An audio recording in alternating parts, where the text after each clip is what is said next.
Call the meeting to order at 6 o'clock. Please rise for the pledge of allegiance. I pledge allegiance to the flag of the United States of America and to the republic which stands one nation under God, indivisible, with liberty and justice for all. Thank everyone for coming this evening.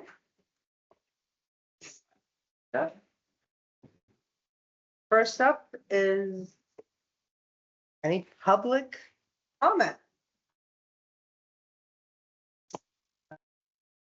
A public comment. I don't see anybody online that has a hand raised. So it's the darn eye test again. So, first up, Brad, the Men's Club funding for the 2026 fireworks festival. And if you could state your name for the record, I'm sure. Brad DiDio. Yeah, address to. Yeah, Misco Hill Road, Upton. Thank you. So yeah, I'm here again to request some funding for the Upton Fireworks Festival this year. The amount $8,754 will cover the safety related items, sound system, the porta potties, tents, two-way radios. And I'm here to answer any questions that you have about the event. Glad we were able to get it in. Me too. Close one, I It heard. was a close one. Next year we'll have to figure that one out, but for this year, we're good to go. Okay. Yep. Good. Questions, comments? News? Okay. Which fund is it? I was just gonna say which fund packet, so. And we don't have a packet.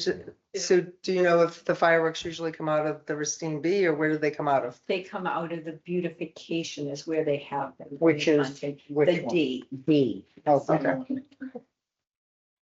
Okay, do I hear a motion?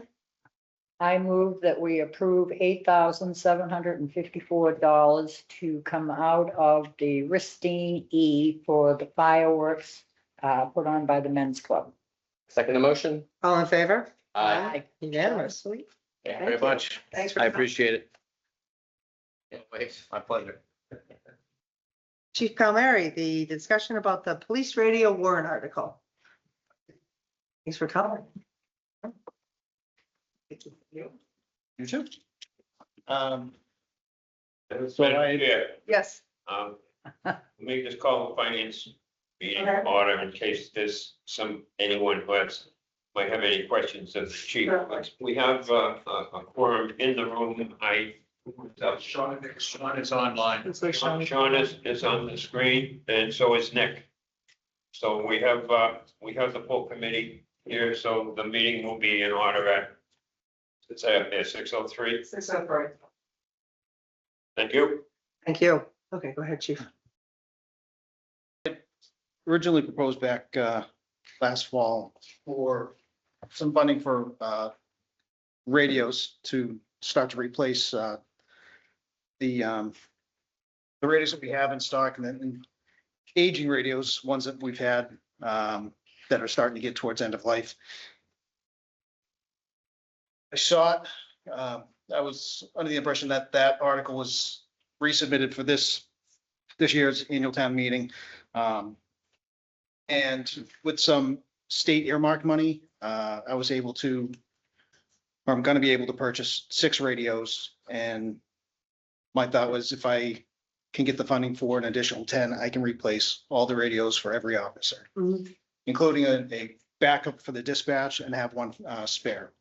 The models that I had originally sought funding for were no longer going to be digital compliant. They're not going to make them so that they're digital compatible. So if at some point we sought to change from analog to digital, the radios as they're manufacturing now wouldn't have been capable of doing it. So it seemed like wasted money. So I'm seeking 10 radios in the amount of $19,271 from Allcom.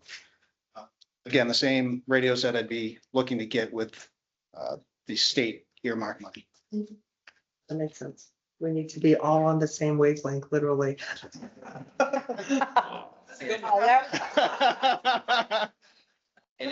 We're heading into budget. It's gonna be brutal. So 2 questions. One, obviously, they're all digital compatible or analog compatible.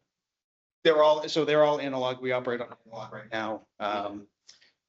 Going with the model that we would go with they're manufacturing that so that you're able to license them and go digital if you wanted to. Kind of like sort of an upgrade or something like Yeah. that, but their just physical device can do it. Correct. Got it. The model that we were gonna buy, under the previous warrant article, they're phasing that out, not making it, digital compatible, so.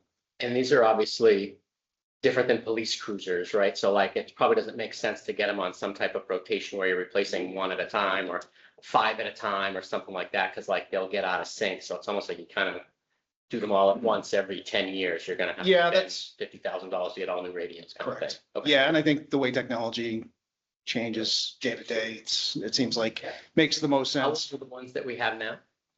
We're about 8 years old, Okay, so somewhere around there, and our backups are ones that I was using when I was here previously. So we're talking about, we have spares that are Yeah. 15 years old, so, yeah, you just, then it gets, you kind of nickel and diming with replacing batteries, sending them out for repairs, so the ones that we have now will be held and be backups, spares, so if we have events, Yeah. the Men's Club fireworks, we have additional people helping out in traffic, we have spare radios to give them. They'd all still work within the same channel. So that's good. What was the amount on that, chief? it was 19,271. Chief, I was gonna ask, I did write the article for that exact amount, the draft article. If there, I don't know how it's usually done here. Do you give a slight amount, like say 20,000 in case there's a small change to that contract, or is that pretty set in stone, that quote rather? So the quote I received, and it says it's valid until April 18th. I don't know if that will change drastically. It might be because we're, the meeting's not till May, so maybe instead of the exact amount, does it make sense to go up to 20,000? Yeah. That would give you like $730 buffer. Upsize to ask for the quotes to go fast. So you can just extend the quote. We typically only do the 10% contingency on like something that would need contingency, but whatever we have to do here is, it's just gonna be a cleanup article afterwards, which we just. Right. It's a hassle, that's all. Right. And generally, the vendor knows that, this is subject to approval of town meeting and the chief can say, I don't think there's gonna be any problem. Get the issue and it's a free cash number, so that the money is available immediately. Where if it were from raise and appropriate for FY 27 money, the money's not available until July 1st. Just one question. Chief, you mentioned that it's getting 16. Is this 19 for the 16 and then you're gonna get a credit, or is the 19 for the 10? So that, We usually have to pay all of them and then get the state grant. so the 19 is for the 10. The state earmark money is already appropriated from last year, this current fiscal year. So I have that 12,005 to spend. So I saw it as an opportunity to, Makes sense. so I can reach out and see if they can extend the quote. We do have a little bit of time if that number needs to change. The article is already on the warrant. And, there's a couple different ways. I mean, articles now can be closed out administratively if there is a balance left in them. But, they can't be used for anything else, as you know. So we could kind of just wait and see if you're able to send a quote and then make a decision from there. But I'll. Yeah, it's not extending it long. Right. We do it for 30 days. Should be fine. Steve? The other option is we can just put 20 and then we change it out town hall floor to the exact number. We can always go down on town hall floor, we just can't. Well, Madam Manager, historically, the moderator is no, you can't go up. But in a situation like this, hey, we just found out the last minute it went up a few $100. I'm sure he would allow And every community likes to do it differently, so that's why I'm asking Good to the know. question. Yeah. So, because it can be done a couple of Whoa. different ways. Who was that? Dave, you're on? Since the moderator, Moderator. if somebody wants to speak for the moderator, I figured since I'm here, I might as well speak for myself. So, Beautiful. just to be specific, it is possible to go up as long as the amount is not significant and as long as the townspeople have been warned appropriately, okay? So that's one thing to keep in mind. also, when the article is written, you can always say or any other sum, which allows for the possibility of changes up or down a little bit. So I don't know if that helps at all with regard to the question at hand here.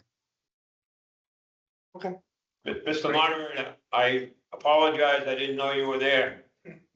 That's okay, Mr. Co-Finance Committee Chair. We're getting formal. Yeah, ooh. All the respect. Yeah. Absolutely. I will now mute myself and turn my face off and I'll just listen, okay? There you go. Thanks, Dave. Thanks, you're All right. welcome.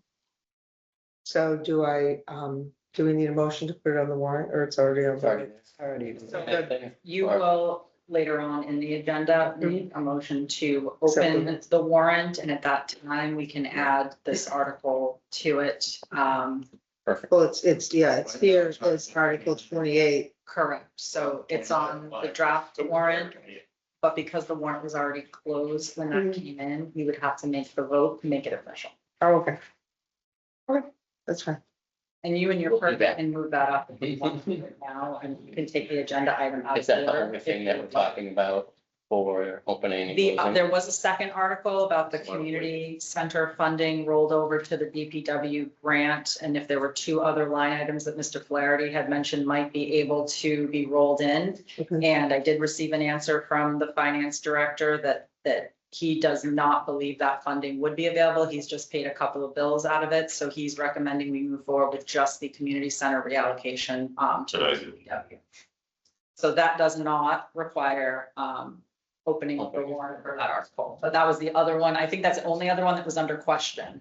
So before you, I said that definitively, I just wanted to. So that include it in the playground same article is fine the way it is in there. Transferring the money Transferring the from money. community Yeah, center yeah. to the DPW to offset the debt is fine the way. Right, it has nothing to do with the playground, it's the It's- community center construction money.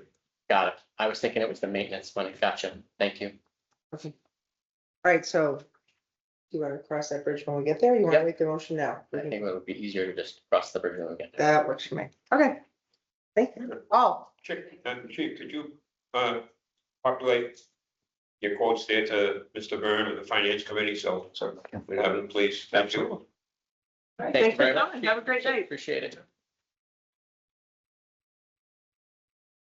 next is the budget presentations, and we'll start off with Blackstone Valley Regional Vocational Technical High School. Chair?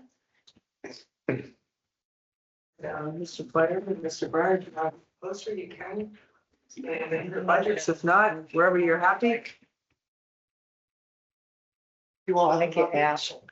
I forgot my Thank you. name. Thanks. Thank you, Tyler.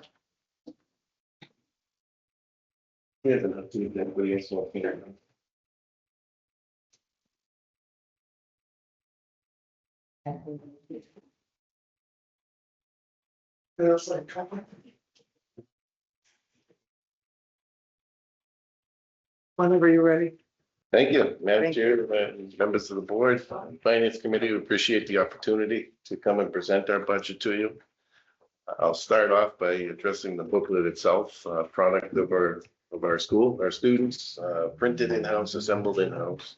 And so we're always, proud to showcase their abilities in whatever trade they represent. I will start off on page 1 here, just acknowledging our subcommittee, budget subcommittee that put a significant amount of work in this year to create this budget. You can see the members listed there, including Mr. Bartlett, who's your Upton resident. I'm sorry, your Upton representative. Myself, of course, Dr. Connors here is our new assistant superintendent. And as well as the number of folks from our business office. On the following page, I'm not going to go through a lot of our mission and our core values, but they're there for you because it's always important to remember who we are and what we're working towards every day. On that note, I just want to say that this presentation is highly focused on finances. The kids are doing great. There's great stuff going on to school. I'm happy to talk about that all night long. But for the sake of your time, we've really focus this on numbers and the budget, but always glad and happy to talk about our kids and the good things going on. Okay. I'll draw your attention to the cover letter that I have on page 5. I'll start here. Part of being a 13-member town regional, it's important for us to pay attention to what's going on in our member towns. We're autonomous, but nonetheless, we still have 13 partners that we always have to be aware of their status and what's happening. That being said, at least half of our member towns are in pretty significant financial distress.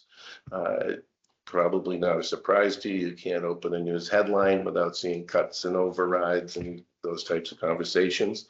I don't think Upton is immune to that kind of thing either. You see it statewide, you even see it even broader than that. With that understanding, we set out at the beginning of this process, knowing that we needed to make some sacrifices to come in with a very lean budget. From last count, about half of our member town schools were considering overrides and also looking at significant cuts. When we say we want to be a good partner, it's easy to say it, you got to do it, you got to show it. And so I think by the end of the presentation here, you'll see that we made good on that sentiment for the sake of our member towns. The cover letter here, I'm not going to read it to you, but there are some significant things that are thematic through the building of this budget. The first thing I would acknowledge, excuse me, is that we have or enjoy an incredibly good relationship between our Teachers Association and our school committee that I do not take for granted. I've been around long enough to know that that doesn't always last forever, but cherish it while you have it. The first example I'll give you in here of all parties coming together for a common goal. So we started right at the beginning of the year with our teachers saying, look, we need to be more efficient. We need to be mindful of costs. And at the same time, don't ruin it. Don't protect the quality of the education. But we were looking for any kind of cost saving measure, or on the other side, some way to generate revenue or donation or so forth. But everybody got that message right from the beginning of the year. The first example I would draw you to is that we annually sit down and do a deep dive with our insurance broker over our healthcare, active employee healthcare. We go very granular on that, 5 or 6 meetings to look at what's driving cost. We get right down into the pharmaceuticals and the specifics, and there are some things you can make progress or control, and some things you don't. But one of the things was this year there was a major, driver was whether or not we wanted to continue with GLP-1 benefits, the weight loss injections. And of course, that was impact bargained with our Teachers Association. I went to them, asked them to consider dropping the benefit. They did vote and did do that willingly. In the end, we were able to secure a 3.95% increase for active health insurance, which is almost unheard of. So when I'm setting out, we're setting out at the beginning of the year, trying to create a lean budget. That's a gift from the gods, as far as I see it. I don't take that for granted. They were willing to do it. They were very much on board, if you will, with the effort to try to save costs. Then right after we finished with the insurance, we went right into a new contract negotiation for the next 3 years for the teachers. Valley Tech has had the longest public school calendar in the state for about 35 years, I think, with 195 days for teachers, 193 for students. For many years, the teachers had asked to consider in negotiations whether we would shorten the school year. The extended school year was important because when the kids are in academics half the time and shop 54% of the time, actually, those extra 13 days make a big difference. And so for the first time, when we got creative here, we said, how about if we extended the day, the minutes of the day, but shortened the calendar would that be agreeable? So again, Teachers Association, school committee came together without legal representation. And, relatively quickly struck a deal where we increased the minutes of the day, so picked up 2 days of instruction. So the equivalent of 195 days of instruction, but did it in 5 less calendar days. So we're going to a 190-day year, which interestingly is still the longest school calendar in the state. So we still have the bragging rights. And they agreed to a 0.00 base increase for 3 years. They still step, and the final top step has nowhere step 2. So that one group gets a 2, 1.5, 1. So again, but for a good relationship and willingness to work together towards some common goals. That's pretty phenomenal. And the kids actually have more contact time now than they had previously. Right. Here's an interesting metric in here is that we use Lytics. I don't know if anybody's familiar with the tool, but negotiation database, basically, it looks at all of the regional contracts and so forth. And the norm was 11% over 3 years, or 375, 375, 375. Compared to that as a baseline, if you will, this contract saves us $323,000 this year, about $700 in year 2, and about 1.1 in year 3. So $2 million over the next 3 years. I'd say everybody won on that one. Right? Shortened the calendar, increased, protected the education, and saved a whole lot of money doing it. So it was just 2 examples when I say that. As the superintendent, I feel pretty fortunate that I have folks that are willing to work together and really make decisions that bring that to life. So again, it's great to cut costs when everybody really needs relief. We're very conscientious, however, we don't ruin the school, right, and diminish the quality of education or the experience that the students have. So creative things like that. I appreciate that very much. We are currently running about 1.25 times the average per pupil cost of our sending districts. The state expects us to be 1.5 to twice as expensive. So when we see that we're able to deliver the quality that we can at 1.25, we're pretty happy with that metric. I can promise you that your Voc Tech school is not regarded as one of the lowest performers in the state. Highly regarded. So we, particularly, Matt and myself here, get excited about being the best and being the cheapest at the same time. Right? If you can pull that off, you've really done something. All right. But just understand we have not lost sight on protecting the education of the kids. The next page, page 6, just talks about how we build our budget. It really starts back in September. I'm just going to highlight the first group because they're a little different. We have program advisory committees. So each of our 18 trade areas has a committee of advisors who represent that trade. They're in that trade. Their primary function is to keep us current and like an umbilical cord, if you will, to that particular trade area. So what skills are emerging, which ones are dropping off, what equipment should we be looking at, what equipment is antiquated, those types of advisories. The budget process, ultimately, that's the earliest iteration of building a budget, is looking at what comes in from each program's program advisory committee. Again, we use a budget subcommittee. Told you they were in the second page of the booklet. They start in about October, building the budget line by line, series by series. Each person or department comes and presents to them, explains the rationales, what they need, defends the entries as zero-based budget. So we start from a blank page every year. In particular interest in the deltas, up or down, need to be explained. We set about a target of a 2.5% overall budget increase. It's not a coincidence that that's what the levy is, Prop 2.5. Understanding the status of many of our towns, we thought that if we could stick within the levy as a goal, that would be the right thing to do.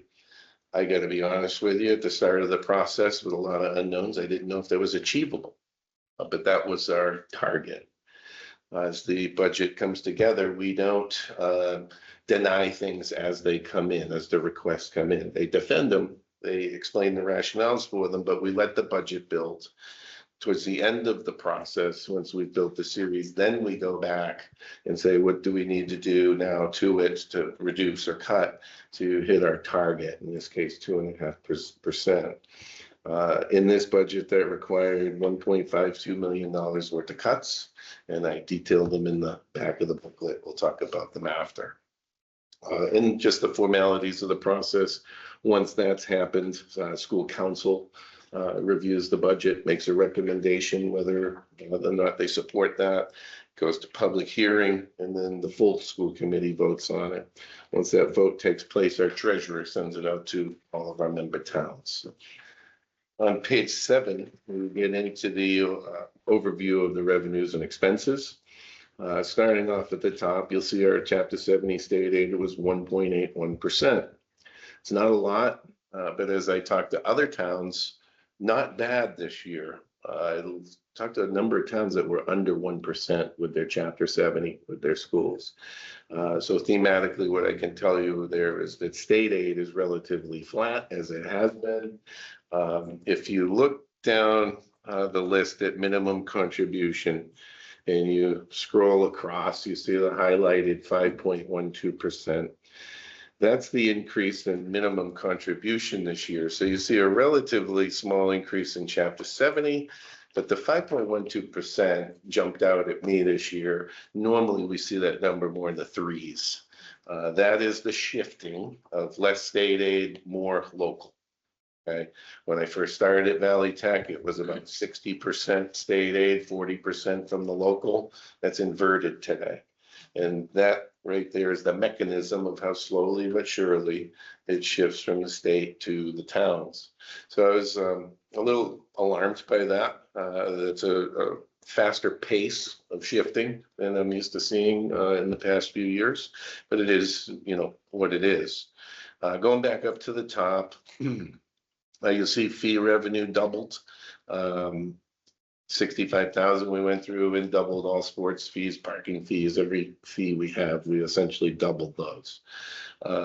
Valley Tech is one of the only 2 voc schools that charges fees out of the 26 in the state, simply because the students do generate a lot of revenue through the community projects they do. In fact, probably about $500,000 worth a year, give or take. So fees are relatively insignificant to that, but more in the spirit of I'll say, working with our member towns. We know a lot of them are doubling fees and increasing fees, so we did it as well, okay? You see investment income is coming down 60,000. That's a function of interest rates dropping. So that's not good news from your investment portfolio, but it is good news if you're a school that's about to bond in the near future or borrow short-term bands and GANs. So take the good with the bad with the investment income. Once again, we've customarily taken our excess and deficiency and put in this year, you can see another $250,000 towards the revenue side. That directly reduces additional assessments to the member towns. So we're happy to keep that going in this budget. Over the last 30 years, I think it's ranged anywhere from 100 to 350,000, with 2 to 250 being the norm. So we're really on track or on normal, I'll say, pattern with that. Other miscellaneous revenue is money that's generated from surplus equipment. So when equipment wears out at the school, we always use our public auction site to recoup what we can. You see other funding source there, excess prior year, Chapter 71, and it's a blank there. I'll also draw your attention to the Chapter 71 on line 2. So as a regional school, we get regional transportation reimbursement. The Governor's House One budget was set at 80% reimbursement. That's the number that we used as a plug for this, but it's always subject to change. There's already been a move it to 100%. We saw that last year as well. And then it'll come down, and then it'll go back up. We think 80% is a fair placeholder for that. Just be aware that if it does go north of 80%, those funds will go into that excess Chapter 71. It's a stabilization account specifically for transportation, and only be used on transportation, and it has to be applied to the following year. So should we see a windfall in Chapter 71, we'll put it in there, you'll get that back in 28, FY 28. You can see it happened in 24, 25. I think they went from 75% and finished out at 95%. And it generated that 340,000, which then went to offset the member towns transportation the following year. So I'm hopeful that we see something like that. There's a lot of pressure on, the State House to say that towns need anything that they can get for relief, particularly for education. We might see a bump. Okay. At that percentage of reimbursement, you're doing a heck of a lot better than the non-vocational schools. Yeah, on the regional transportation. Yeah. And again, I keep coming back, way back when, in the late 50s, early 50s, when they started. They told you 100%. That was the carrot they dangled. Yep. We'll take it 100%. It was to incentivize regionalization. And don't worry, we'll pay for the buses. Right? And then it fell far short of that in years that followed. But you're right, it used to be. Used to be no count anymore. They didn't play on the floor. You hear a lot of them though. Moving down on revenue side here under member assessments. This is obviously the portion that comes from the towns. You see the remainder of the transportation costs there. The capital equipment, we always try to keep to a minimum. This year it's firewalls and switches that need to be replaced at the school for the 106,000. Retiree medical, we used a plug there. We don't know that true cost until the end of the year, as in right to the end of June, when we get the final billing. But last year it was 13.25%. So we use that number again. I had some folks recommending that it would be flat or going down. I don't know about you, but I'll believe going down when I see it. So we kept it flat. If we're wrong and it goes up, then we'll have to cover that shortfall with probably E&D would be the most likely source to cover any shortfall there. But we tried to budget as conservatively as we thought was, prudent. Retiree medical is a lot more difficult, in my opinion, to predict than active employee medical, because we don't see these folks very often, if at all, nor do we know who's on the plan, and they are their own small GIC subgroup. So it's hard to know even, unlike the actives where we do deep dives into the data, we don't have a lot of information about the retirees. So we will. What's the split? The split? Oh, for the retirees? Yeah. 50-50 for that. And 75-25 Well, they have. on the actives. It's actually 74.5, 24.5 for the 25.5 for the actives. Moving down, minimum contribution, we talked about, as a whole, just a lot of increase there. And that plays out in the Upton example. I'll go into detail with how that changed for specifically Upton. And the additional assessment is something that we've been working on reducing. We successfully reduced it about 16%. One thing that I'll point out the next section here is debt. There is no debt in FY 27. The roof project, just as a refresher, we did get unanimous consent from our member towns to borrow up to $10 million to replace 60,000 square feet of roof and the ventilation on the roof as well. Everything is moving along as fast as we would hope it would. It's, as I say, moving at the speed of the MSBA. Very thorough process. Happy to have the reimbursement. We got a 55% reimbursement on the roof portion, but it's a very slow process. We haven't missed a beat, haven't missed a requirement, a deadline or anything, but it moves slowly.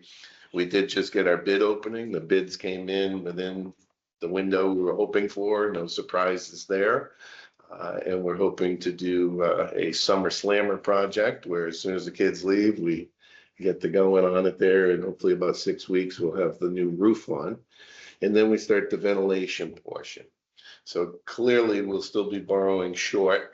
So bond anticipation notes and GANs, grant anticipation notes for this phase.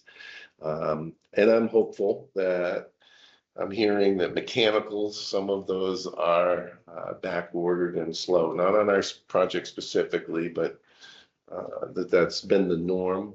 So I'm hoping that the ventilation portion goes as smoothly as the roof portion. If it does not, I'm not declaring this, but I'm telling you that it's possible that we won't be borrowing in 28 either. We will go to bond when the whole project's complete and we're ready to consolidate all the bands. So as I say that, understand that within our additional assessment, we're also carrying, well, actually, you can see it down the bottom here under the 8,000 debt, $150,000 worth of interest to service the bands. So that is baked into our budget, ultimately baked into our per pupil cost. And because those are interest only payments to service the bands. This is the changing the air handlers and all that. Yes. That they're changing the whole building management system and everything, I assume. Yes, The no? building management system is up to date. It's just a matter of the handlers on the roof. What's challenging about it, Mr. Flaherty, is that we're talking about an area with a weld shop, Culinary three commercial kitchens, an HVAC shop, which has about 13 furnaces in it. If you see this section of roof, it's not your typical roof. It has more penetrations and air handlers on it. It's not just, I know people think HVAC like it must be the air conditioning. Right, like, oh, there's 4 zones, so there's 4 of them up Yeah, there. no, it's ridiculous. That's for the Yeah. gas stoves. So, I mean, if you go into welding, I mean, it's lab space, basically. I mean, Yeah. right? if Like, you go into welding, there's shop about lab. 30 snorkels that Yeah. are hanging from the ceiling that, suck up the smoke, and you should see the equipment required to actually make Manage that all go. That CFM is incredible. So, yeah, not your average bear in terms of a ventilation project, but we have air quality compliance issues with, in all of those areas that we have to meet OSHA standards for the air quality. So it's not really an option for us, but I'm hoping we wrap the whole thing up in 28 and we're able to go to bond. That would be ideal. Just being realistic with you that, we'll see. I hope so also, because that means if not, we'll be servicing about $600,000 worth of interest in 28 if we're not going long, and we carry that. I say that because we're making great efforts here to go back up to reduce that additional assessment. What's also baked in there is $250,000 worth of feasibility and schematic design that we're also carrying. And so it's fine. I'm not complaining. I just want you to be aware there's an awful lot baked into this cake here. And we've been making a concerted effort to try to reduce additional assessment for the towns. Okay. And you can see that on the bottom that we did achieve the 2.5. In order to do it, you'll see a reduction in force there with $650,000. So again, I'll show you the line by line on those reductions in the back. Our school runs right around 56% of our budget is salary and wage. 88% of the budget's fixed cost. And so you cannot cut $1 million 0.52 without getting into salary and wage. Even if we said we didn't want another piece of paper, another pencil, another 2x4 or a section of pipe, you can't get there without getting into FTEs. So this budget essentially includes a reduction of approximately 8 FTEs. We're not at a point of committing to exactly which 8 positions. So what we did, we're waiting to see the students that are coming in, what their needs are, how many sections of different courses we have, how many different supports they have, et cetera, IEPs, 504s, and we'll be able to make a much clearer determination on which positions we're going to be reducing towards the end of the school year. What we did commit to in ink is a $650,000 reduction to salary and wage. And I think when you see the breakdown afterwards, you'll understand that really wasn't an option. On page 8, we always like to have full transparency with our public. Regional schools like ours are encouraged to have healthy excess and efficiency accounts. The limit is 5% of your annual budget. Of course, this helps anytime you have an emergency situation, emergency repair or the like. As you know, we customarily and are doing the same this year with $250,000 of E&D going towards the revenue side of the sheet. We also use E&D for any kind of capital improvements or repairs. So we have a few science classrooms that need to be updated and repaired, those types of projects. We're very aggressive with seeking grants. So we'll essentially use E&D to match grants. It makes us more competitive with getting those grants and those types of utilizations. We say in full disclosure here that we intend to carry on with that practice, and that next year we intend to use up to $600,000 of our certified E&D. That number's down a little bit. We've been 700, 750, but consistent with being in somewhat of a conservative mode. We're not looking at being very aggressive with projects and things like that. We're more slowing that down a little bit and trying to conserve. I'm also a little bit nervous that when you cut a budget this much, or this much into the bone, if you will, that you might not generate a whole lot of E&D, especially if you've cut some of your predictions close. You very well may be backfilling some things. So hence we've brought it down a little bit on the intend to use amount. You can see that at the bottom, I've given you a summary here. Our certified E&D is $1,384,579. That represents 4.3% of our overall budget. So we are under that 5% limit. You may recall last year that we created, with the majority of towns supported, the creation of a stabilization account for capital improvement. We did create the account, but we're making no appropriation to it. So we have a zero balance in there. Transportation stabilization, that's the Chapter 71 I was talking about. It currently sits with zero. See improvement on that 80% reimbursement, thus able to make a contribution to that. Any questions so far about E&D or overall revenue? That's just one Sure. clarifying question. How do you get money into that capital stabilization? Okay, that you would have to appropriate. So you would see it as an entry right back here on the front sheet. You would actually see a whole line item exactly for that. And let's just say, for example's sake, we want to put $100,000 in it. You'd see a line item entry for stabilization, appropriation of stabilization, and then it would be divided up by each member town's operational ratio. So your percentage of students of the 100,000 times your operational ratio would give you the amount that Upton would put in. Again, this it's great that we created it, but we're not intending to utilize it at the moment. Maybe some other day. Could you not also apply it from E&D? Good question. Not directly. you would have to appropriate it. So if you wanted a workaround, and let's use that $100,000 example, what I think you would have to do is take the unreserved fund balance and turn that up to 350, and then charge you all 100. Does that make sense? Yep. Okay, but no, there is no direct mechanism to say we want to transfer from E&D to stabilization. It has to be, and it's one time because it's part of the budget. Yep. So we can't mid-year make an appropriation to it. So that we would have to go a roundabout way if we wanted to move from E&D over to it. Okay. Answer your question? It does, thank you, sir. You're welcome. Yes. Go ahead. So if you guys remember last year when they were creating this, there was a lot of concern about they can easily manipulate that number. So I just wanted to make sure Yeah. everyone heard Mhm. they can't. It has to be very transparent for that Yeah. balance to go from zero to anything else. Yeah. And when they use it, it's gonna be the same thing.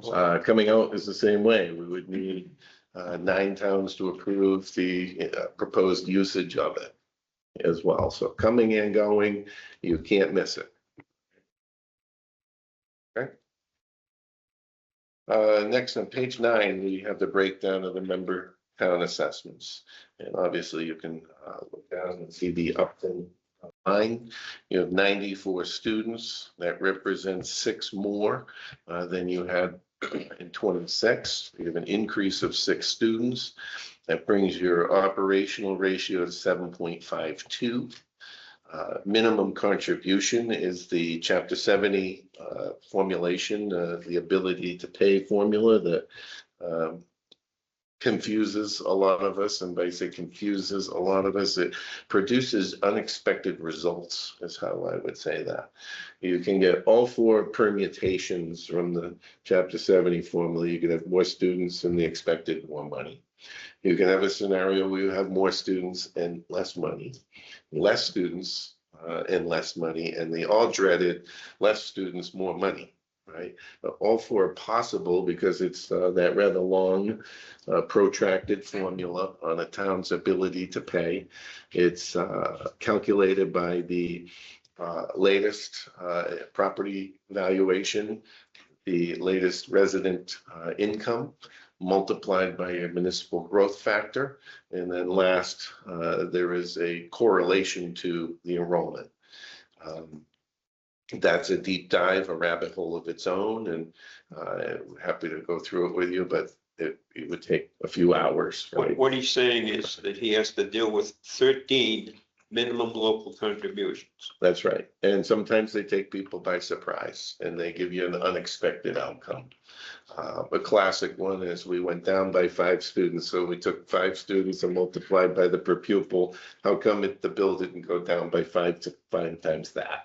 And it never does. And it's because they have a very, it's fair to say complicated formula for how they come up with a town's ability to pay. The next column over, transportation, capital equipment, and retiree medical is outside of net school spending, therefore has to be listed categorically in its own column there. And then last is the additional assessment. When you add them across, you get your total FY27 assessment for the town. I did something intentionally here. You'll notice the operational ratio, transportation, capital equipment, retiree column, and the additional assessment column are shaded. I just explained to you that minimum contribution can throw you curveballs. However, all the others are calculated simply by your operational ratio. So you take the total number in that column, in your case, multiplied by 7.52. That's how that number is derived. Much more straightforward, and some would say fair.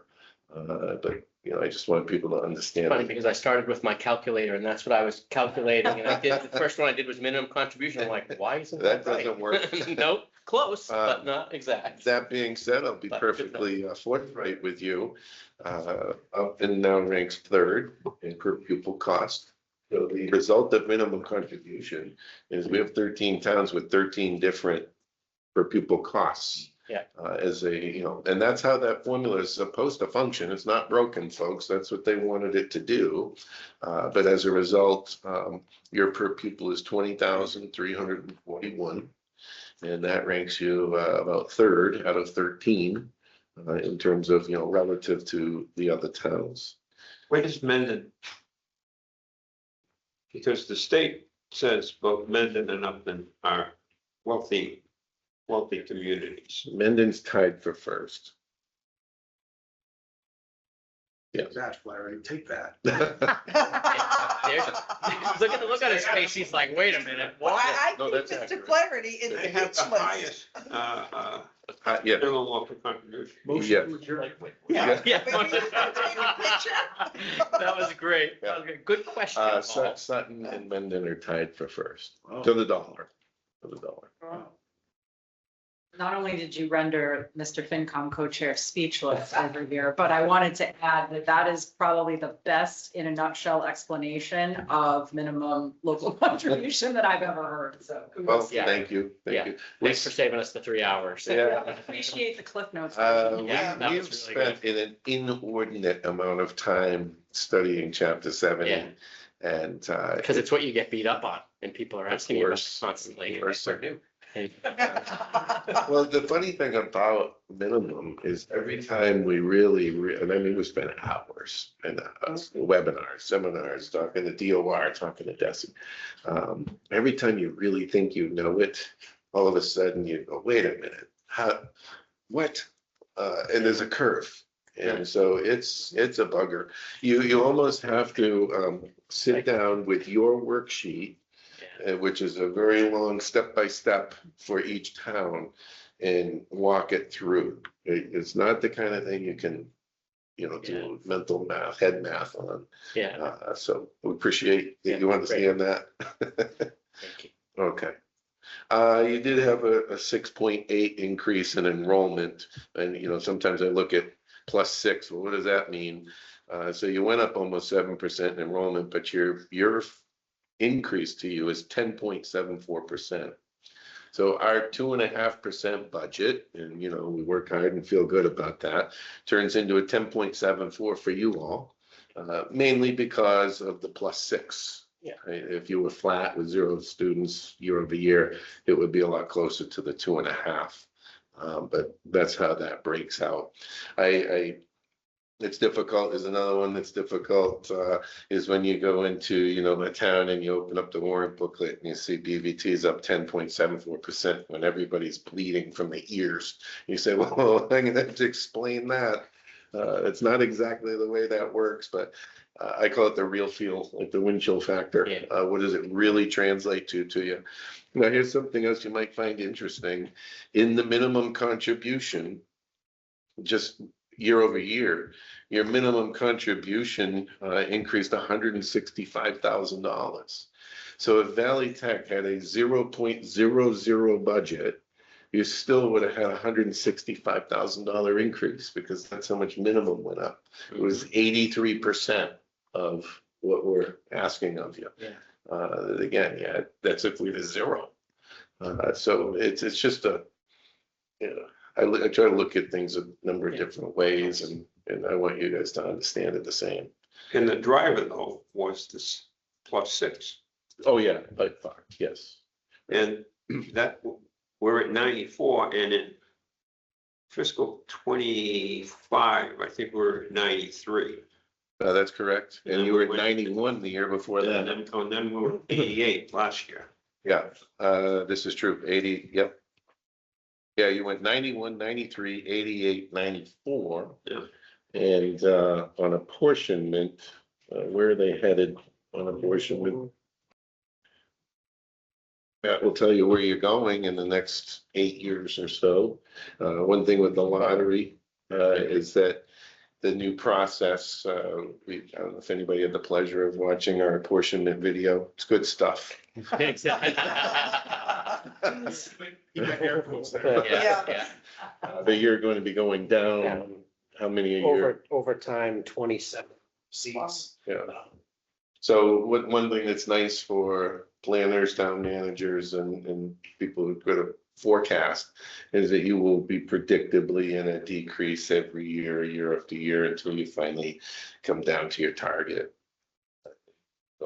So it's, Those kids have to go someplace, so they're probably gonna stay here which is good. I don't know anything about that, Paul. I I just know know what that I'm not billing you for.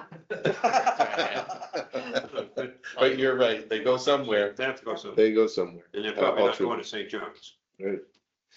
Okay, moving on here in the booklet. I want to bring you all the way to, I think, it's page 24, 22. And I'm skipping over 1,000 through 8,000 series for a reason. Overall, on that front page, all of those categories show a 4.11% increase. However, the reason I'm bringing you to page 22 is because I want to walk down this page. That we explained. School choice is a simple thing here. We have one student who's over in Worcester. Never met the person. Don't know what town they come from for that matter. The mechanism for a school choice kid is that DESE sends us the money through Chapter 70. We turn around and pay it out. And so we're like a pass-through. There's no cost to you. It's just the mechanism DESE uses to channel 70 money for a choice kid. We had 4 of them last year. Now we have 1. That's why you see a $14,000 decrease there. So we wind up having to pay the other school the money, and there's a transfer. So that's what school choice is about. I really wanted to pull your attention to the reduction in force. The reason why I want to point this out is because the 8 FTEs are not removed from the descriptors in 1,000 through 7,000. So basically they're inaccurate. When you're looking at the 4.11% of all of those, it's before you go and pull $650,000 of salary and wage out of each of those. From various places. The cuts are spread pretty evenly across. It's not all teachers, it's not all support, it's pretty much across the boards. So before I walk you through all of those and then save the punchline and saying none of that was accurate, I come to the punchline first. Right, just be aware that when you're looking at all of those series, that it also includes the significant reduction in force. Okay. The last page 23 is, remember I told you, be more specific about what exactly we cut. So when we let that zero-based budget grow series by series, we wind up with a 7.22% overall increase. And down at the bottom of the page, you'll see the target was to get to 2.50. As we walk down, you see the most significant number on the page is the reduction in force. The next one is how much we saved because we were fortunate to reach that collective bargaining agreement. It was $323,000 this year. Some other significant ones in here. I'm going to jump down to where it says BVTI, continuing ed. It's not a significant amount of money. It's $30,510, but this is the new night school that we started. It began in January, took us, from the summer, we got $1 million grant from the state to provide the adult ed.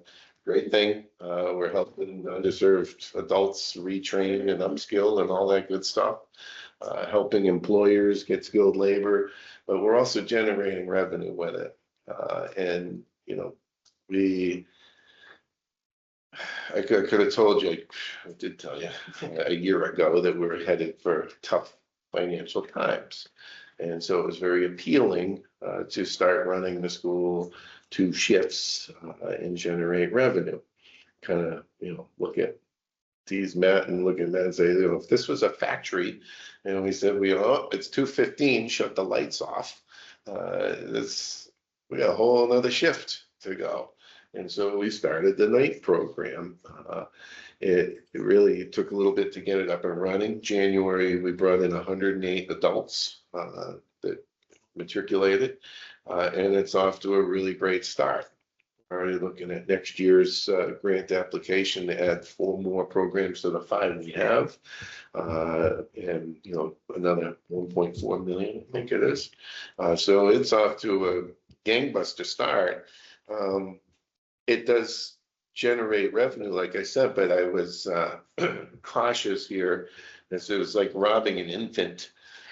It's 4 months old, 2 months old, give me your money. Stick them up. So we pulled 30,000 out of it. I left them, I wanted to leave them enough money that this thing grows, because it really has potential to generate a lot of revenue. Another thing that doesn't show here is what it does on the expense side. So there's 5 programs, electrical, plumbing, HVAC, welding, and advanced manufacturing machining. They were able to significantly reduce their expenditures because the program bought supplies, materials, and equipment and things like that. So it saves you on both sides of the ledger. It generates revenue, it saves expenses, and it's only getting bigger and bigger. So that's a significant thing to point out here. You also see right under it, cosmetology, productivity, auto tech productivity, all those productivities. Those shops have revolving accounts because they're open to the public or they provide a service. And any money that they generate goes into their productivity account, usually goes to fund things like field trips and scholarships and things of that nature. It's the money the kids earned while they were working. This year, we asked them to put that towards their own cost of their program. Feel a little better about it. We did not ask cosmetology to just send it to the general fund. They're paying for cosmetology expenses or supplies and materials and so forth and on down the line. But it's not insignificant that we did ask the kids to essentially, work for paying the expenses of their own program. So it's just another, the reason that was important to me is because when I told you everybody's rowing in the same direction at BVT, everybody got the message. We're trying to maintain the quality that we've all come to expect and get really creative with how we can do it for less money. I don't think it's going to be any better, folks. I think, or 29. So we're really kind of switching gears, but looking at how to run the school differently. The next page, you'll see, we've always done a lot in grants, just as aggressive as ever. We did this was printed February 17th. It's about $2.5 million now. But $2.5 million in grants and donations. You see down, there's a new entry that I made for in-kind donations. So we've been getting out there trying to really ask, particularly our business partners, to help us more. They're very unlikely to give you cash, but they're much more likely to give you whatever kind of product or equipment they work with. And so, we've been really focusing on trying to raise our in-kind contributions in that regard. So we'll keep that up. We don't say yes to every grant that we come across. There was $5 million grants this year to expand vocational schools. We looked at it. We were compelled to look at it by the state because obviously you can do a lottery you want, but still not enough seats. So we did look at it. And we determined that it would cost us $10 million to add 100 seats to the school, which in turn, I would have said, good news, guys, we got a grant for $5 million. I just need you to give me $5 million now to match it. And better than I'm going to add 100 kids to the school. So when we're here trying to, partner with our member towns who are struggling financially, none of that made sense. So that's a good example of that we, don't pursue every grant that comes along. We're thoughtful of the ones that really working towards our mission. Is the Harvey Foundation like Harvey Trucking? Yes, the trash company. Yep. Thank you. Yep. Very generous. Yes. Love those guys. Page 25. This is interesting. It just shows you where BVT stacks up with our 25 sister schools. I always thought this was interesting, and I watch it every year. We're always at the bottom third. We've been as low as 5th, I think, or 4th. Right. So they're all there at 25. and You, change. you can see there's a lot of compression there, sure, a lot of 25,000 range. So, but we always just thought it was good to know, like where do we stack up with our peers? And it was funny because I had somebody say, well, that's terrible. I can't believe you put this page in the budget book. And I said, well, all right, hey, we're all entitled to an opinion, but either way, I just thought you want to know. Here's where we land, for better or for worse.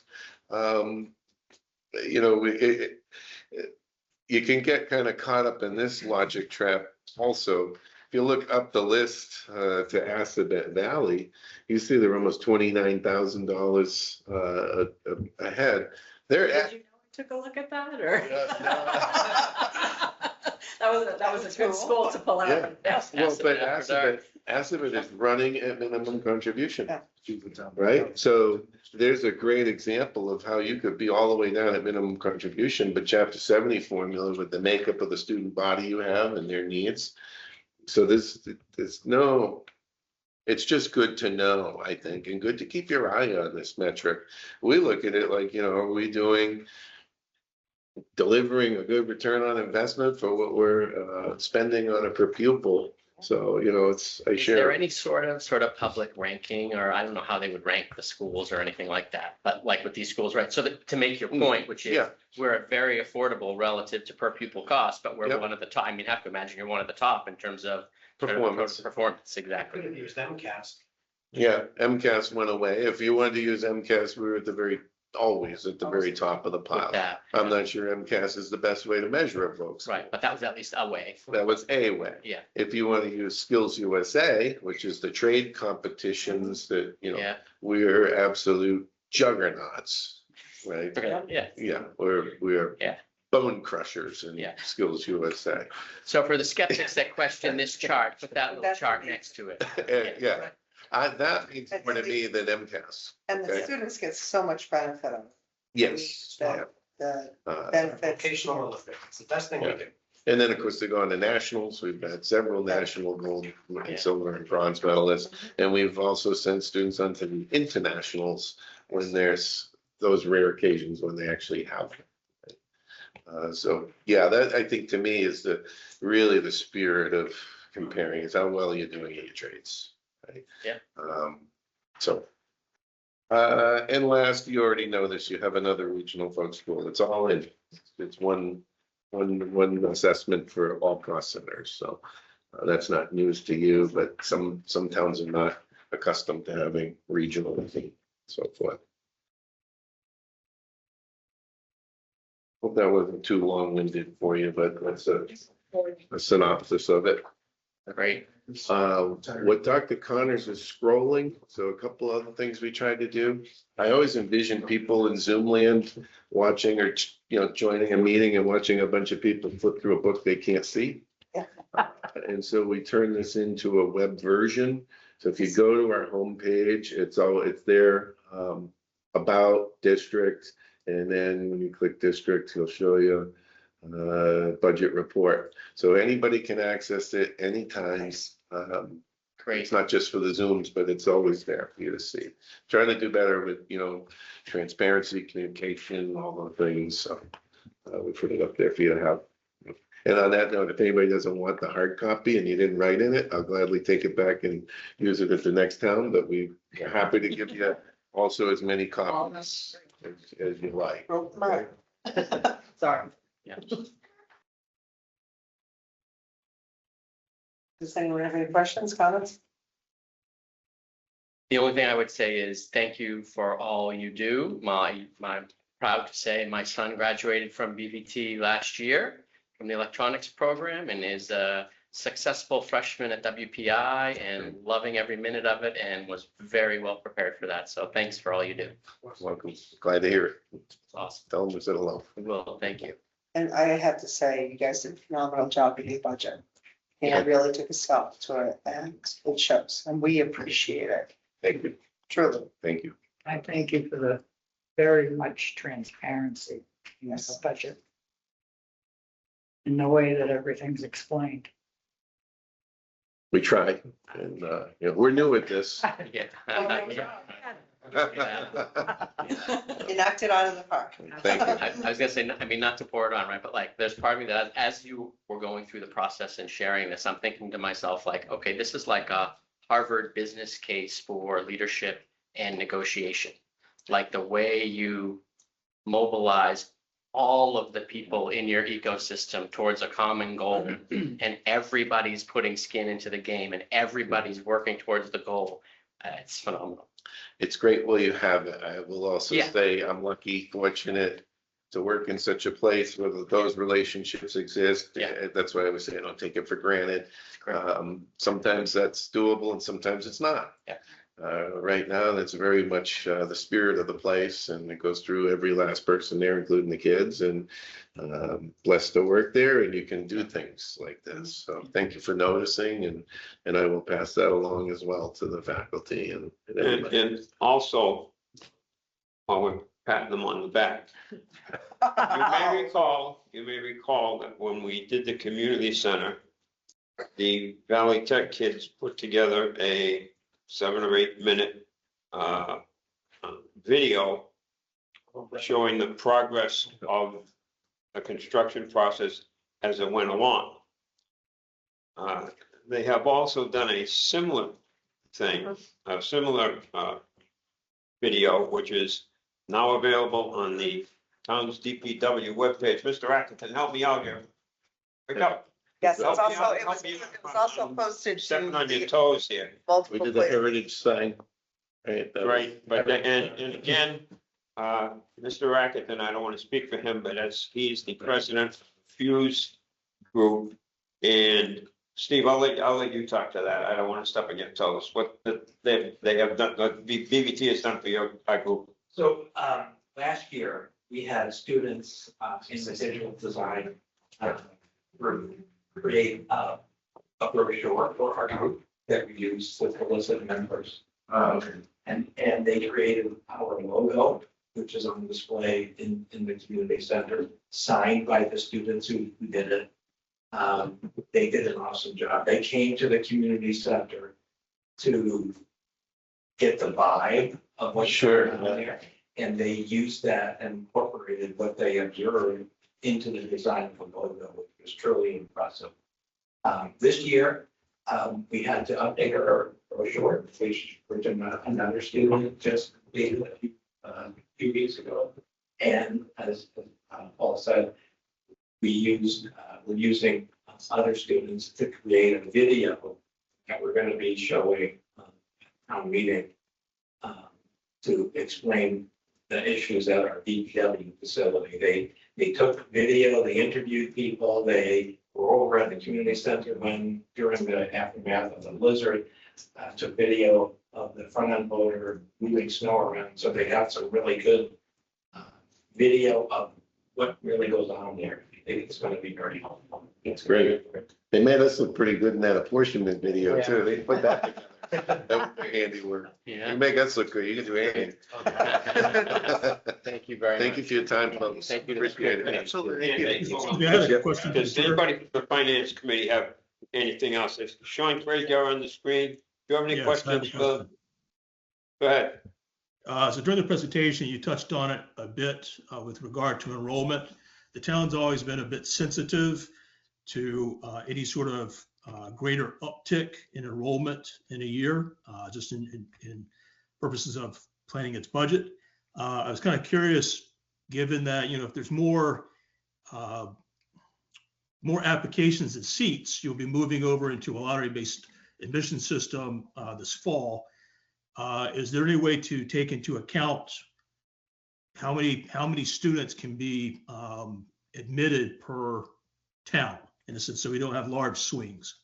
Is there any sort of weighting given to the 13 towns?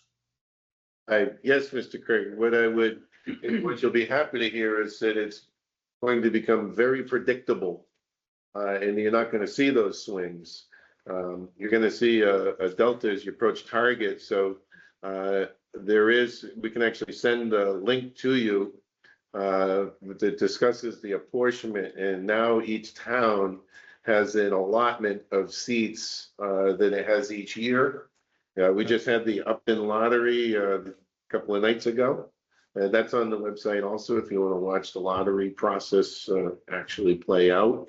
They're down, so Upton is trending down 27 seats over time. So we've slowed that down to about 12.5% a year. So this year it translates to, there are 2 less seats than there were last year. And we'll redo the calculation with the next October 1 data, which is certified in January. So it's designed to change every year due to growing or shrinking population in each town and give each town a representative sample of seats. So as far as we know, we're the only ones that came up with this sort of elastic model to respond to that. So we really put our heads together in the beginning of the year to come up with an apportionment process that was fair and equitable to all towns. I appreciate it. I know you touched on it a little bit earlier and it was just kind of cutting out, so I didn't get everything. So thank you for indulging me and repeating what you said earlier. Thank you. Sure. Would you like the link to that, Sean? We could send you that. If that's something that could go through the town manager to the FinCom, that would be wonderful. Sure. And if you don't have the, okay, Forward it out if you. make a note of that. It's Reminder. there, isn't it? I've seen it somewhere. Well, we sent it, we emailed it to every finance committee member, Okay, town managers, so it's probably in your email. Yeah. Every select board person across the land. all right. Rick McGuire, No questions for me. Nick Ensko, any questions on this? I'm all set. Thanks, Paul. All right. Thank you, gentlemen. Thank you. for coming. Appreciate it. Have a great day. Thank you. Thanks. Have a nice night.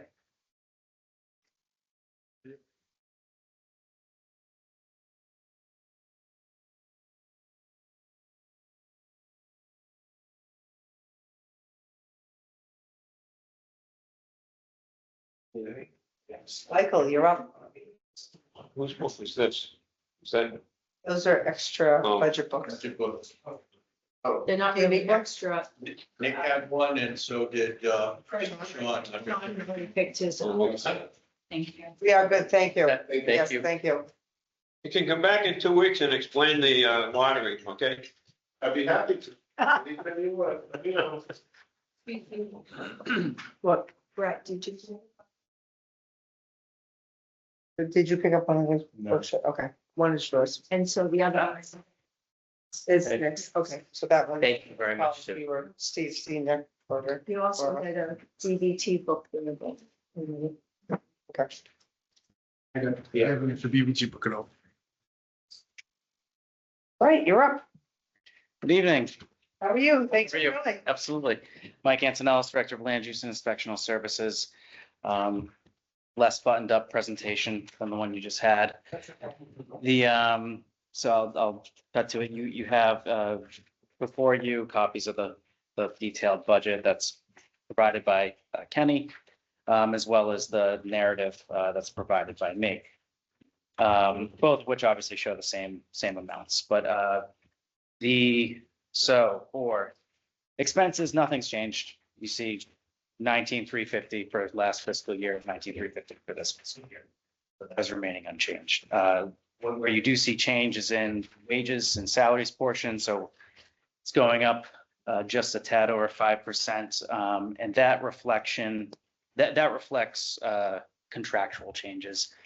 Building commissioner getting his licensure October. He just became a formal building commissioner October of 25. So within this fiscal year. So then that translates to obviously next fiscal year, the needed increase for that. And as well, that's really most of where the increase comes from. You'll see just things have moved around on that between last fiscal year and this fiscal year on the salaries and wages. And that is because we've had a lot of movement in the department. So we were still paying for an interim building commissioner after our last building commissioner left, and then the transition to now your new building commissioner, John. So those account for all the changes that you see from fiscal year to fiscal year. You see that there's a zero in place for the assistant planner. That is because that position is paid for out of 3 different separate budgets, as is detailed in the narrative that comes out of Conservation Commission, Community Preservation, and Planning Board. So that position is reflected in all 3 of those budgets as well. That's really it. I mean, the changes are wages that are, the required compensation plan increases as well as the contractual changes. You said earlier, contractual. Yeah. But is the building commissioner a contract? Are you a con?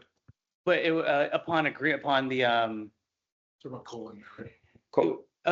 the, if you want to call it merit, I'm using the word contractual just because that was the agreement upon accepting the position between him and the former town manager. But there are no de facto employment contracts. No, apologies for the confusion. It has per inspection costs and overtime increasing. Is that just the changes that you were mentioning too? So per inspection goes from 32 to 39, overtime goes from 2,500 to 61.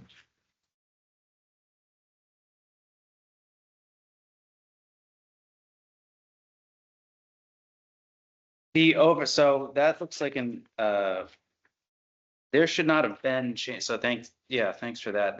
That 39 and 60, the overtime should not have changed since last fiscal year budget. Because I did not put in for an increase for that. So I don't know why it's showing as 2,500 for last fiscal year. It's certainly, if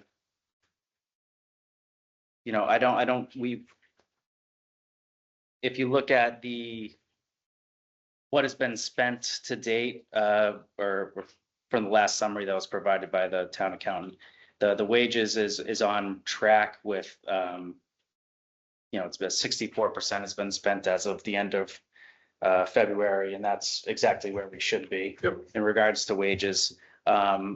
So I can take it, I'll have to look at that again. And again, the intent behind this budget was to not put in for any increases, and the 5% is pretty much COLA and merit. So yeah, I was just asking because it's a change. I was just assuming that it was the change in personnel. I'll have to clarify that line item as well as the per inspection, because that should not have changed either. So the COLA and what you just said, that accounts for all the increases.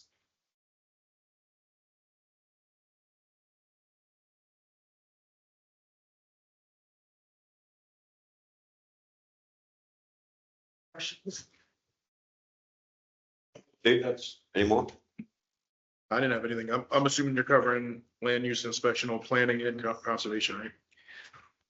I wasn't talking about conservation. Is that on?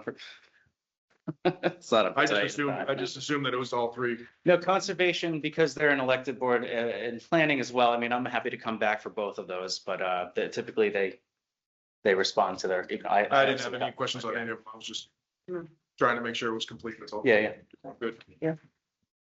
And Rick? it's noted for next year that if the elected boards that put those together, so I'll make sure to. Yeah, obviously my staff and myself help Sure. a lot with those, but those are their budgets. No additional questions. Nick? Questions? No questions. Talking to him here, and he's coming from over there. Sean? No, all good.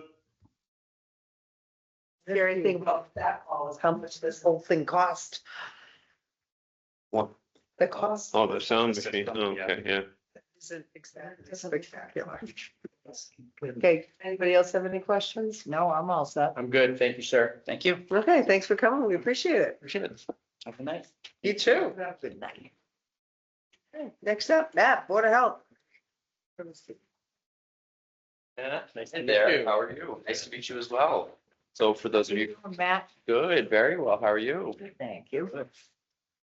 So for those of you who don't know me, my name is Matt Rollins and I'm the new Assistant Public Health Supervisor for the Board of Health. I started mid-December and then officially on my own beginning of January following Diane's retirement.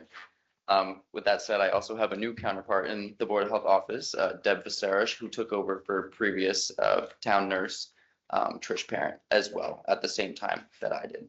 So new faces down You're there. a seasoned veteran now. Yes, yes.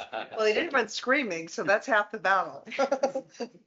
Well, the manager came back 4 weeks. Well, I was just gonna I say, know. does that mean I get 2 months before I decide? Just checking. I will say, nope. No, what we forget to tell everyone is there's like, we staple your shoes to the floor. We just forget to tell you that. Obviously, lots of moving parts in the Board of Health, but you know what? Every day presents a new opportunities to learn and grow. So with that being said, for our fiscal year 27 budget, not much. There's not a huge increase. We only see an $8,900 increase. So the result of that is mainly due to the curbside removal. You see about an increase in $16,000 with Yale Harvey, which is contractual. Other than that, everything else within our total expenses remains the same.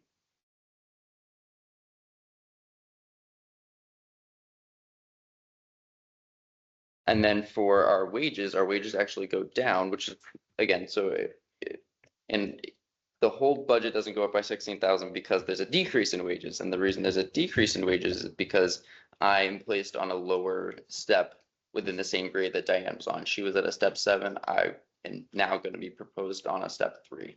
So there was a decrease in wages for my position. With that being said, there was an increase in nursing as well as animal control. Because those each go up by Good one step. is in 35 years, you'll be a step seven, like Diane. So it's good. I mean, we see a decrease in one category that kind of offsets the Really got increase lots to in look forward to. another. A lot of growth, it's great. We call that decrease by attrition, Growth Yes. is great. Yes. not to make it sound like we're not appropriately paying. No, just, Diane was here for 42 years, people. Exactly. She was about as tippity top as you could get. Any questions? Well, I will note that this is year 2 of our contract with E.L. Harvey, so we have one more year in that 3-year contract, which will again go up about $16,000. That's the increase we see from year to year. And then when we have to do a new contract, it's usually more than that. Yeah. Take advantage of that. One question for you, and I'm not sure about this, but trash haulers or trash companies participate in like the state bid program where perhaps it's something to look into for when we're into the next contract period? See, that I'm not sure, I can answer. but Yeah, because I was familiar with it, so I'll take the select board hat off and put the Board of Health hat on. We're gonna actually probably start we go to Waste Management, we go to Harvey's. Harvey's has changed ownership. If people don't know, they were a very long family-owned business. They're now owned by a company out of Canada. We were able to, last year, I believe, or the year before when we came up, we moved the contract renewal earlier because we were able to get a more favorable price. Trash is expensive. It's going up each year. As we all know, you can throw less and less away, but this is about the time of year that the board will start. We never wait till the last minute. With about a year and a half left in the contract, we start looking at it. There are expenses that increase each year. People do not realize a lot of what they put into recycle is not recyclable. When you do that, it goes into the landfill. It does not go into the incinerator. So those people that think I don't want to pay the $1.50 for the bag and toss everything in, you're actually filling up the landfills because unless it's clean and unless it's recyclable, it goes to the landfill. It would be cheaper for the Board of Health just to throw everything in the trash, but the state of Massachusetts doesn't allow that because then everything would be incinerated. So for those of you that don't wash your peanut butter jars, they contaminate the load and it goes to the landfill. It's an unknown. I've learned a lot about trash and it's frightening. It really is. And I've noticed with the state bid, there are larger contracts. They're starting to sounds almost like a monopoly, but it's not. They're starting to help to take over procurement, I would say, for a lot of the smaller cities and towns, where they used to kind of be niche in certain areas like facilities, IT. They're really expanding out. So sometimes it's even worth just seeing, versus putting it out. Is it even worth just checking to see what the, state bid prices are? Yeah, we do that. Diane did all of that. Diane, poor Matt, Diane left him a book about this thick with everything she does. Oh, you how to get it, it's easier. So we just call Diane. We're She'll answer it. listening. Yeah. Well, And she's been great. I mean, I've done my own cost comparison. So for those of you who don't know, I come from Holden, Rutland. Well, I live in Rutland, but again, my extensive family history in Holden. They also have a municipal trash program, but they use Casella. So I've looked into their program just to kind of see what that cost is. And obviously, I don't know if my figures are 100% right, but in looking what's been publicly available through the town of Holden and Casella for the town of Upton, it might come out a little bit less if we go with Casella for our next contract, depending on what the numbers are. If Casella would even take us on, Far. Yeah. it might come out again, because Holden's a much bigger town, pushing 20,000 people versus Upton, that's 9. So again, if my figures are right, and I don't know what sort of arrangement they have with the town of Holden. But again, yeah, I mean, Deb lives in Holden, I live in Rutland, and we know how that system works, and she knows how she pays it out, so it's been helpful to have that sort of dialect.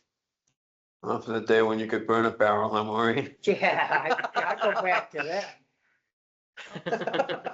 Well, you can't burn anything because believe it or not, we're in a drought. What? Yeah, We are. we're in a severe drought. We were before all the snow.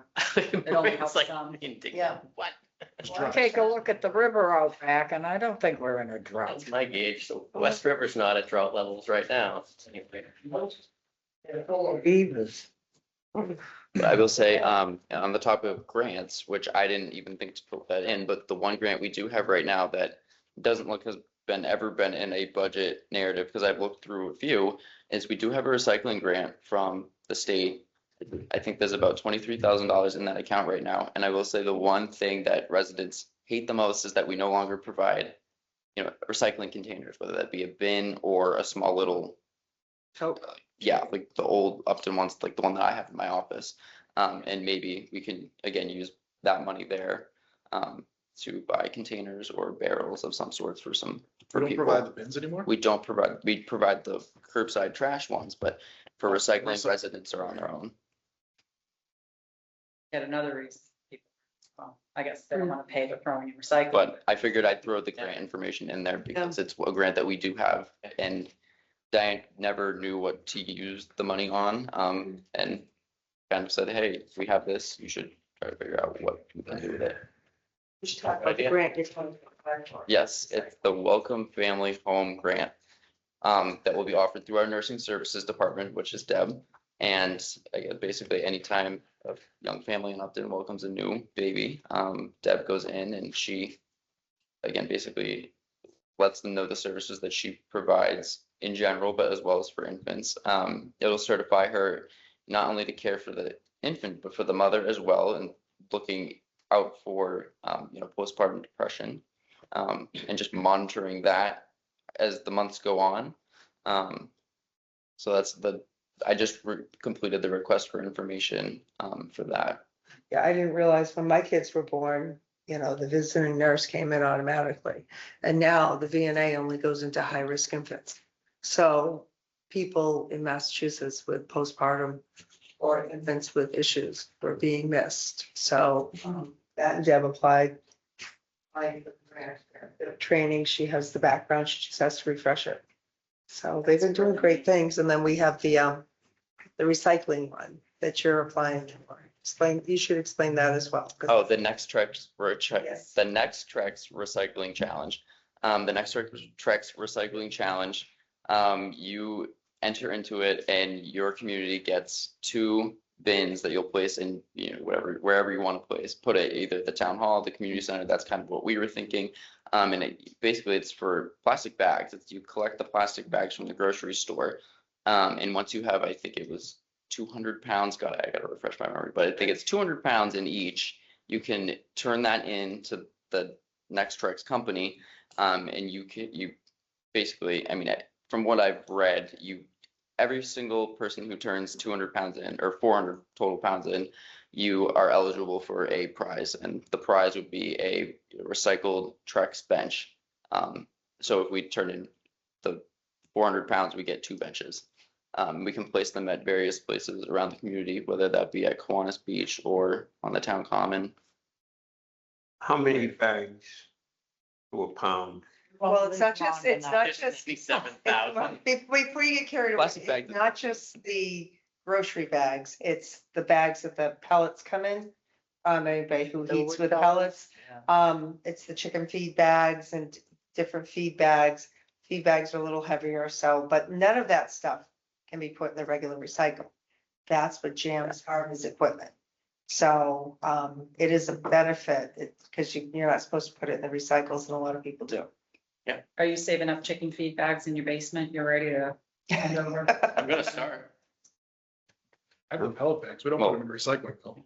No, Yeah. you can't. Can't, What? it's like the thin plastic containers that your fruit comes in, they're not recyclable. Oh, The yeah. black plastic take-home containers, Then- they're not recyclable. I'm gonna stop recycling immediately. Well, it's if you actually go on our website, you can see what is and is not recyclable, but, you know, I asked Diane when I started, she sent me to some training, and I asked, and Upton's actually held up by the state as like the best town for trash and recycling. We have a model program. We are the model program for the Commonwealth. That's good to know. Isn't that good to know? But when I realized what can't go in recycle, I was horrified, and I said, well, why don't So you many stop things. recycling? And she said, because it's illegal and you'll go to jail. And I was like, oh, all right. Mm. I don't know if we still have, we used to have stickers of that list on the website of like what's recyclable and what's not. And I've got the sticker on the inside of my pantry door so that I can say to the children, They hey, would take some of the money here's for what that it grant is, here's what mail. it isn't. Yeah. But that little sticker, like, because people like, they'll put it on their cabinet doors or wherever the Right. trash can is, they can put it there, everybody, you Yeah. know, people If will it's in take front of that. your face, and- you're gonna look at it. We've had ours for Yeah. 10 years. I'm sure it's outdated, so I probably need a new one. I've cropped Yeah, stuff off and it's- updated it, but It's on the website, I know. but I know. people. Yeah, people don't look at that. They don't look at the website, no, but it is actually, if anybody reads it, Yeah, it is rather alarming what you cannot Throw it inside of recycle. your cabinet door or closet. You have Berkwood take the trash, you don't have to separate it. Yeah. That's right. They offer. On the top of your trash bin. Yes, they. Yeah, they do every that. 2 weeks they'll pick up recycling. When I went to go register us for the Nextrex Recycling Challenge, the link was down, and I emailed customer service and asked them when it would be up, and they said a few weeks, and I tried like last week and it was still down, so I emailed them again, but once the link is fixed, I'm entering us into that, and again, we just thought it was a great way to engage the community with our office, and I guess just with the town hall in general. We might get some. Do something nice for the community as the weather gets. A lot of plastic bags. Said A lot of plastic. Well, almost 9,000 People do it. people and the plastic bags, you know, instead of dropping them off at Shaw's, bring them. They, most of them use paper bags now. I know. I don't know what they Marketing. Yes. know how to look in. Just Not, Wild Wild West. Yeah, Milford did for a while, but they got out of it. yeah. I got 2 young kids at the house. Half the time I say no grocery bags and they look at me like I'm crazy. I'm like, are you kidding me? I got 4 little arms at home that can take all this stuff right out of my car and into the house. I don't need a single bag. Nice. Okay, anybody have any more questions? Rick? Paul? Good discussion. Like the idea of the decal Hmm. on the trash bin. Yeah. It says, this is what's recyclable, this is Yeah. what is not. It's a great idea because people don't know. And we get fined 23,000 when things aren't. decals. You know, that's part of We the. get mailed all the time for customized run stickers. I mean, literally from Uline all the time, and I have the time to toss it because I'm like, Amazing. well, Yeah. what do we have what are we making a sticker for? And now we have something. Couple $1,000, you can do a mailing to all the mailboxes in Exactly. town. Nick, any questions here? No questions, but 2 comments. I would say, Matthew, just if you haven't heard the term, the Upton way is the way that we do things. It doesn't have to be the way that we do things. So Diane was great for 42 years and she's got a wonderful program, but changes could be good. And secondly, if you could fix the bags so they don't rip every time, we will throw you a parade. Well, the problem, Nick, is they are very, very thin. Otherwise, they're very, very expensive. Yeah. So you choose your poison. Get stickers. They fall off and the truck can't be seen, and then Harvey did. comes to us. It's a vicious cycle. That's why we went to the bags. I like select board Laura, better than board of health Laura. Yeah, Board of Health flowers brutal. I did email her, again, I contact Waste Zero all the time, and again, most of the complaints were on the stickers on the bags, and then the last batch of, we had 2 people come in and just voice their concerns over the blue bag specifically, not the yellow, and I asked them about the yellow, they said it was just the blue, and I said, can we just, when you're manufacturing these blue bags, can you, Okay. I don't know, fuse them together, or however you do it, can you just make them a little stronger? Exactly. I will tell you, Nick, and everyone, all our thousands of listeners, there are phone numbers on those bags, and it goes direct to the people who make them. And although the Board of they Health get messages complains from on me a all the weekly time. basis, if you can call them as well, there's an 800 number on them or something. No, I've left them at least a dozen messages. Good. Every Wednesday I call them. I love it. And maybe more people should, because like I said, we complain and they, then we complain some more. It's not that we're not complaining, it's just, Sean Craig, you have any questions on this? No, I'm all set. Thank you. I Great, think you thank very passed the much. test. Congratulations. Yeah, Thanks for congratulations. coming. We appreciate it. All right, nice to see you all. It won't be easy, it won't be as easy on you next year. We'll put the electrodes in the chair. Have a good night. Okay, next up is Finance Department. Good evening, everyone. You're- Okay, hi, Kenny. Through the chair. Yes. So for fiscal year from 26 to 27, total overall budget, just under $30,000, 29,980 of an increase, roughly 6.57%. For wages, we're looking for an increase of 15,330, 4.55. That's the COLA and the step increase. And on the expense side,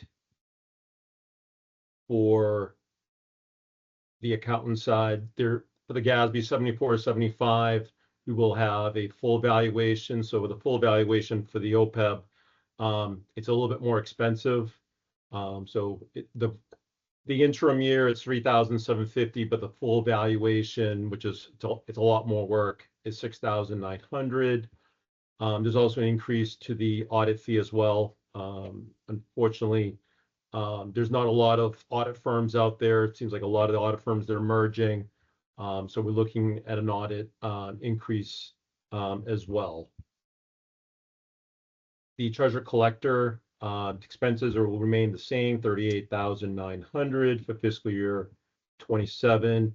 For the border assessors, we're looking at an overall increase of about $1,500. That's related to software contracts increase.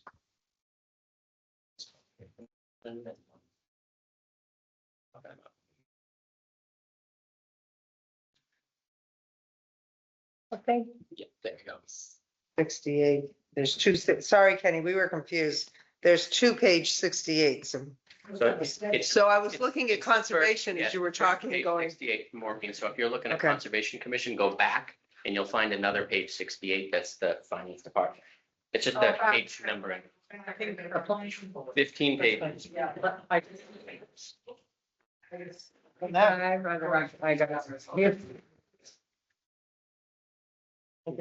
Should I go again? As a summary? Yeah, just give us a second. and- Give us a second, let's see if we can find it. I don't have it shown as 68. Yeah. Oh, On the 61. Yeah, but then the 68 is on the way other side of the page, but you'll It find. was I conservation. have finance department here, it starts on page 68. But there's 268. There's 268, there's a finance It on doesn't 68. matter to you, Paul. You're in the No. right spot. Enjoy it. Hmm. I do. I'm in the right 15 spot. pages beyond, it's conservation. I just look at the Vadar, so I was following his numbers. Nice. Okay. Go ahead, Kenny, sorry. We were Should I just looking repeat again, aimlessly. just an overall summary? So Nope. the, Nope. okay. Okay, so that's it for what I have for Department 133. Again, it's counting, assessor's office, and treasurer collector. And tax title, Department 158, no increase. Remains at 27,500. Debt, there is a very little decrease for debt. And also for interest as well, very small decrease from fiscal year 26 to 27.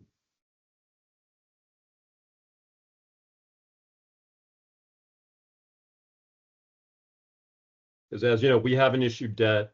It's been since I believe fiscal year 22, we haven't issued any debt, and all our debt, just to remind everyone, everything is under, it's 2% or lower. As you recall, we refinanced all our debt, and then when we issued the debt for the community center, we were, it was a much better environment to borrow. And you can see the as far as debt service for general fund, water and sewer, those are all decreases as well. As we're paying off the debt, so those amounts are decreasing, which is very normal. State assessments, we're seeing a slight increase. Again, the state with the cherry sheet, they giveth money and they also taketh away. So this is the taketh away part. We have really, no control over this. They tell us the amounts. They could change. So these are preliminary numbers. So later in the fall, you generally, for the recap, those are the real numbers. Once the governor signs the budget, we'll have the real numbers. So at this time, everything is preliminary, and then we'll have the real numbers once the governor signs the budget. Typically, hopefully in June, but it'll probably be sometime in July or August. It seems like it's always later and later now.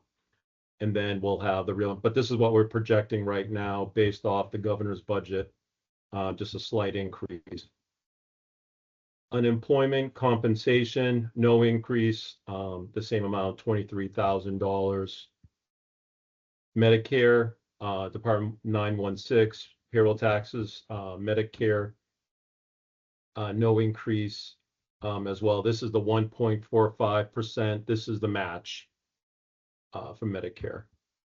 So this is not the employee contribution. This is the employer. Transfers out, typically this was in the past, this is the OPEB transfer. And this year we'll be funding that through as an article, not through the operating budget. Warrant articles. So I'm moving along. I'm on page 55 now, I believe, in the book. Yeah, 55. Yeah. We have one warrant article. It's just a recertification for the Board of Assessors for the property valuation work for the $10,000. I think at one point we had that as part of the operating budget, but FinCom Chair Flaherty had recommended to have this as an article, and we do. Kristen, I'm not sure we have them, so when we go into more, I think we're gonna have them. That's all I Okay, have. this was the, we appropriate money every year to get it up to so when the year comes that you have to do it, you won't be a one big hit, right? Correct. Yep. Right. So it's every 5 years. We need to do a full, reval. And so this is, so each year, so it's not a big hit. It's not a big, expense, $50,000. This way here, it's $10,000 a year. And then it's not one big hit, as you mentioned.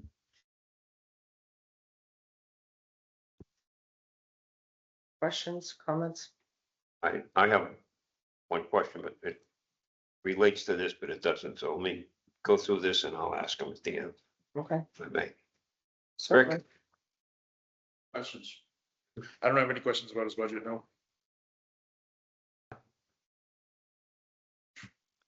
Kenny, I have one question here, and then I'll go to just to Sean and Nick. This is again, I'm talking about based in facts, not in evidence at this time. We borrowed $2.5 million to design schematic documents and all that for the community center. With the intent of rolling that into the final borrow. Yep. Correct? What happens if it fails? We still have to pay that $2.5 million. How do we do that? Because you So spent it. that would be under the operating, so we would have to budget. Because that was, if I recall, that was a loan authorization. Right. That was. We was haven't, approved. we haven't spent quite all of it. And I don't think we will spend 100% of it. But I'm just kind of looking down the road that we borrow this and Yep. if it comes to pass that it doesn't get rolled into the full borrow, the construction, we still have to pay it back. Correct, we still have to issue And- that. And, Right, we're still speaking. and you're looking for two, you know, At a long-term- $2.5 million. Long-term debt for 2.5 million. Because you can't. Of 20 million. Yeah. Yeah. So. Yeah, so we'll have to issue the debt for that 2.5. You know, I mean, we can issue a ban and try to see if we can, because we've done that in the past where it's only 2.5.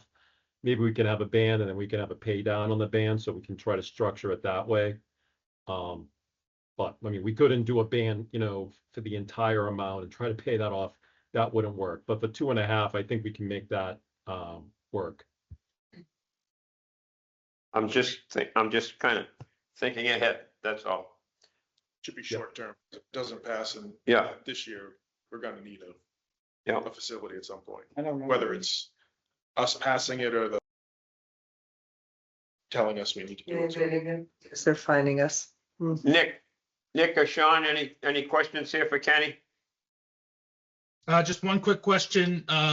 Salaries are going up $500,000, but Medicare tax isn't going up at all. Is there a lot of turnbacks in that account in the last couple of years? Yes, there has been. And also it's also shared with the water and sewer. So sometimes we're not, you know, it's not always 100% with the split. So at the end of the year, we always correct everything between the general fund, the water and the sewer, the water and the wastewater enterprise funds. So it's a shared expense between the three accounts. Thank you. You're welcome. Accountant to accountant talk right there. Yeah. Sean? No question. Okay. Good. Okay, thank you, Kenny. Appreciate it.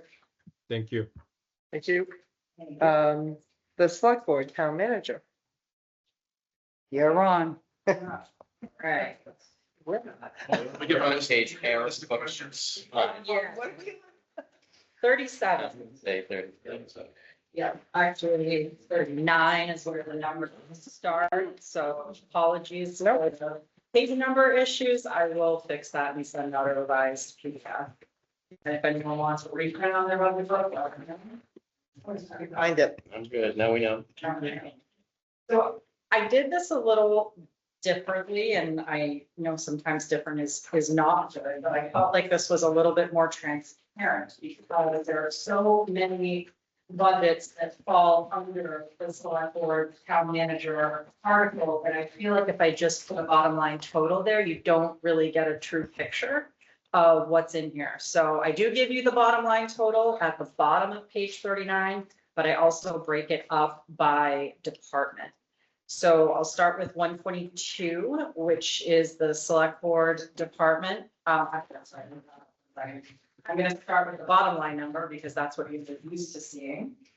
So the total recommended budget for FY 27 for our office is $3,913,302, which is an increase of $306,940 or 8.51% over the FY 26 budget. That does include, as everyone else has said, the 2% COLA along with the step increases and meeting contractual obligations. The select board budget itself, the 122 budget increased by $28,115, which is a 9.83% increase. Wages went up by $27,515, just under 11%. Due to me, which I hope you find to be a good investment. Just saying. So far, so good? I mean, let's be clear. You know, we can reevaluate after more than 5 weeks. Yes, please. But there is, as noted on the previous page, actually a decrease you'll see in the town manager expense budget because the street light costs have been moved to DPW. It did not really make a whole lot of sense for us to manage those bills out of our office. We already have other light bills being managed out of DPW. So when you look We at, always had them in the selectmen's budget. you didn't always have me. That's right. And Nick just preached that, you I was know. gonna say. I kind of always used to tell people when they say, what does the select board do? I'm like, we keep the lights on. And now like. We don't keep. Can't even say- Now Dennis keeps the You say lights on. Dennis. Now I'm gonna have to say Dennis Yeah. keeps the lights on. He inherited that after his stint as the interim. Yes. Yeah, so That was the lights. Took the lights with him, like, I'm gonna keep the lights on in this town. Just one thing to mention on the street lighting, Yes. and Dennis presented, I don't think it was in his budget. Okay. So there's a significant increase in street lighting. So years ago, you three were all on the board when we went through and redid the LED lights. Yes. Yeah. We're told that it was coming down. So because of utility rates, that's going back up. So you're gonna notice it's like 35,000 now versus 29, but Just like at Like- home. Huh? I called and blamed Dennis. I'm like, sure, it goes into your budget and then all of a sudden it's up 20%. Yeah. It's a renegotiated, you know, we pay the same. It would be a lot higher if we didn't do that, but just so you guys. Thank you. Appreciate it. Thank Yeah. you. That's a really important detail. I appreciate that, Steve. So that's not part of the, you know, an alternate source as opposed to grid? Oh, no, it is the bid. Yeah. It is. Okay. It's like So every- I think Dennis renegotiated for 1 year. And this is that. Yes. Everyone else is seeing as well. So Yeah. We're gonna You know what happened? probably have line item transfers for. We literally, he did it for 1 year because when he came in as interim, he literally had 24 hours or we would have gone to grid, which would have doubled us. Oh, you had to lock it in. So he had to lock it in. So he only locked it in for 1 year because with less than 24 hours to sign the contract, he didn't have time to go out and compare rates. So it is a little bit higher this year. Yeah. Unfortunately. And also, you know, having jumped inadvertently over to Department of Treasury, that is why it looks like a large decrease. It's only $14,600 because the lights have been moved to Dennis. Legal budget, Department 151, staying level at $75,000. Managed IT services does require almost a 15% increase. The cost of everything technological is going up. That is needed to fund contractual obligations, including software. Also, the shared IT services has gone up with Mendon Upton and some other nominal annual increases along with the software increases. The next line item would be everyone's favorite budget, Worcester Regional Retirement System, which is a fixed cost that we do not have, a non-discretionary cost that we do not have control over. And our portion for the town employees, not including water and sewer, because those come out of their enterprise funds, is a 9.6% increase over FY26. Or just over $118,000. That does continue to impact the budget annually, and as I mentioned, we don't have any say. That is an assessment we are in charge. And then insurance, when we look at all of our various insurances under the 945 department, there's about just under a 9% increase. That is a total of $153,704. Main drivers are health insurance, which I have to say, I was shocked to see their number because we came in at 8.35% for health insurance premium increase, which I thought was fantastic considering we started at 15 to 20. So I get a but I think they're GIC, aren't they? I think so. They went through a tremendous amount of back and forth with their union, and you're talking BVT, with their union and also with their insurer. So they have they're at a lull for low claims at the moment. Well, I was gonna say there are factors outside of our control, such as loss ratios and claims and, where we land. That was still an impressive number considering what everyone Yeah, else. Mendon is at the opposite end where they're seeing a lot of claims. So that's one of the things that we got to in other conversations.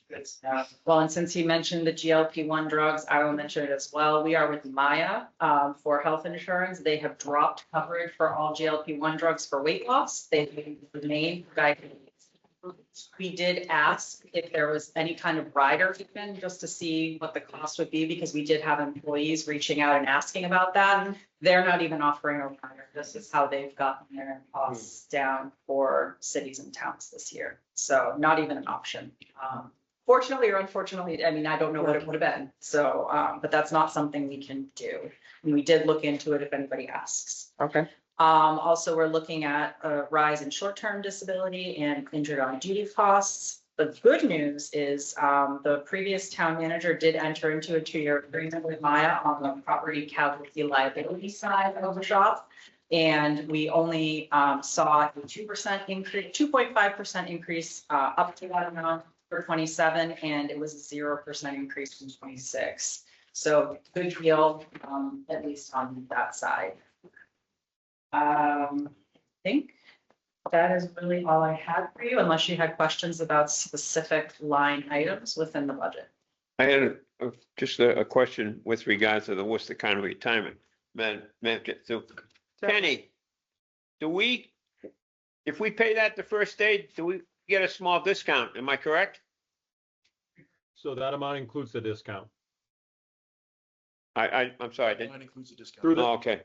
through the chair, so the amount that's in the budget, it's the payment on July 1st, which includes the discount.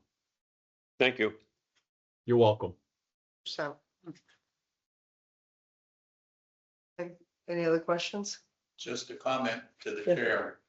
About 10 years ago, when we started on this journey, the retirement one we owe to the Worcester County Retirement Fund, about $179,000, and each year it's gone up about 100, the allocation that comes from the state. So we're up at 1.3. You're gonna miss this. Always just hang out with us. I just come in and hang out, yeah. There you go. Be the one asking the question. He does. Yeah. Well, and I hope the additional breakout of those departments wasn't more confusing. It was really designed to be more transparent. I like Very- that. It's very helpful. Let's people looking at it from the outside. I'm always a little nervous about coming in and changing things, because I don't want to seem like I'm trying to change everything. But to me, in my brain, I went, all different ways of how to do this. It was, Good. I do have to say that my cousin was sitting in the audience last town meeting, and there was people sitting in front of her, and somebody looked at the select board budget and the wages and poked them and said, wow, those three make a lot of money. well, when your budget is 3.9 million, Right. that looks tremendous. But they thought it was us getting paid. You're the balance of it. Yeah, we're like, yeah. All 17. Not us, yeah. Yeah, 1,750. And that is, by the way. Please keep the money, it's not worth the overhead. Exactly. Find my W-2. Yeah, exactly. Okay, questions, comments? I have none. Steve? Rick? I have none other than for, I guess, Christine and the board. I like the segmentation you did. Aggregate really helps explain things. But I think when we get to the town floor, we will have people questioning individual items, so we gotta be prepared. I They've done have, it every year. Yeah, sure, I have it all mapped out in a spreadsheet, down by line item with percent dollar change, so Yeah, I'll have We that. do the same thing in our report. We're just talking about the book. Yeah. Eventual book, they won't see The breakdown. individual salaries, they'll just see wages and expenses. That if somebody did have a specific question, I've got that as well. Good, Good. good. Nick, Sean, any questions? Not a question, just a comment. Kristen, as you get used to the role, I've noticed that, the Cape Cod, southeastern Massachusetts, the towns are getting together, the school districts are getting together with these municipal health groups, and they're keeping their municipal costs, for the insurance, the dental. They're able to group it all together and keep their rates a little bit lower. I'm not sure if there's anything around us, but as you're talking to other town managers and locals, maybe that's something that we should be looking into. Yeah, it's something I've seen and considered. I know there was one sort of around northern central Mass that went defunct. My concern is that would really have to have a level of stability to it where I would feel comfortable that we wouldn't get out of sync with Maya and then something happens and then we have to jump back in with Maya, potentially at a higher sort of starter rate. But that is something I've been monitoring as those emails come through. I'm part of the STAM, which is the Small Town Administrators Association. They send emails about this all the time, so keeping an eye on it. good. Sean Craig, you were involved in one of those early multi-board groups, I believe, where they tried to find economies of scale by doing things together with the school district. Am I correct? My recollection correct? Well, you're correct. It was about 12 years ago. Yeah, well, I can remember some things. Okay. Wasn't there, that was one of the things I believe that was talked about, wasn't that trying to go in with the school district on health insurance? I believe it was discussed at one point. I Yeah, don't have any details right, from 12, 13 years ago. Their loss ratio now, you don't want to do anything with them. You don't want to do anything with That them right is, now. it is so good. So, yeah, but it's something I do keep an eye on because it does come up often in our emails that we circulate around. So if something looks good, I'll definitely look into it more. But like you say, you jump from Maya and then you have to come crawling back, they say.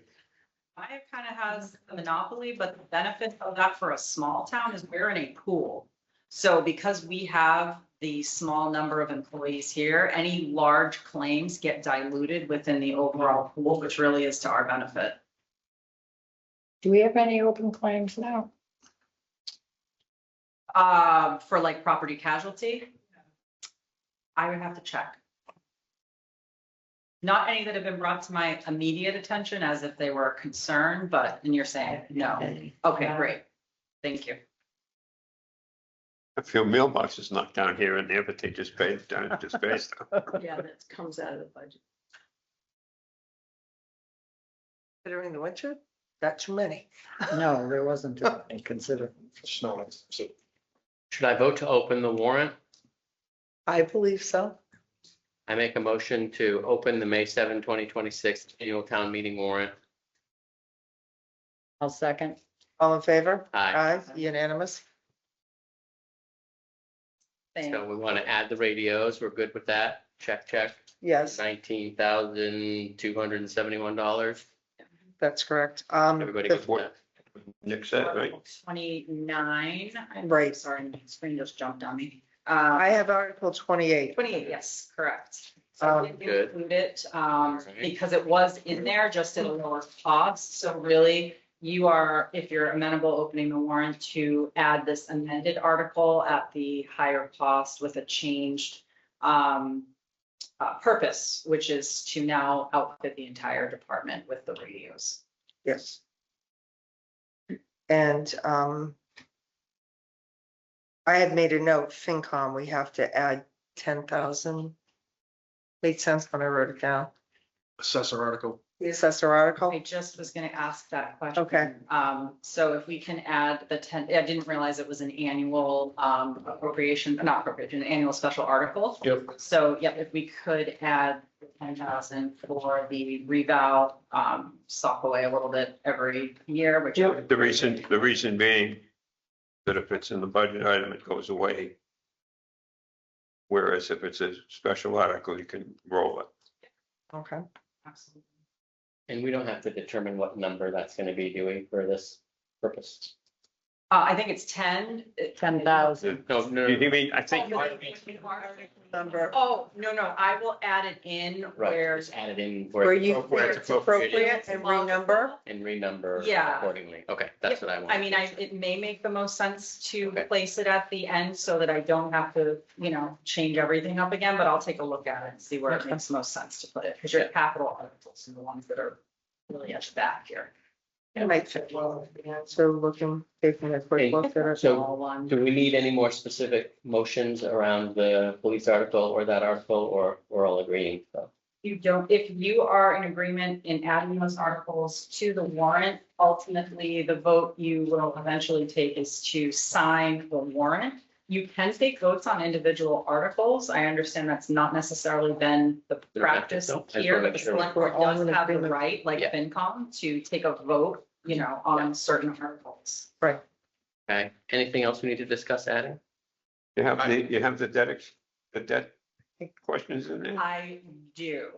And I had a couple of conversations around that and I looked back, I actually, if you look at the version from last week, I jumped inadvertently from Article 3 to Article 5. I somehow deleted Article 4, which I had as the debt exclusion coming after the pool budget vote, which I think does make sense to have first.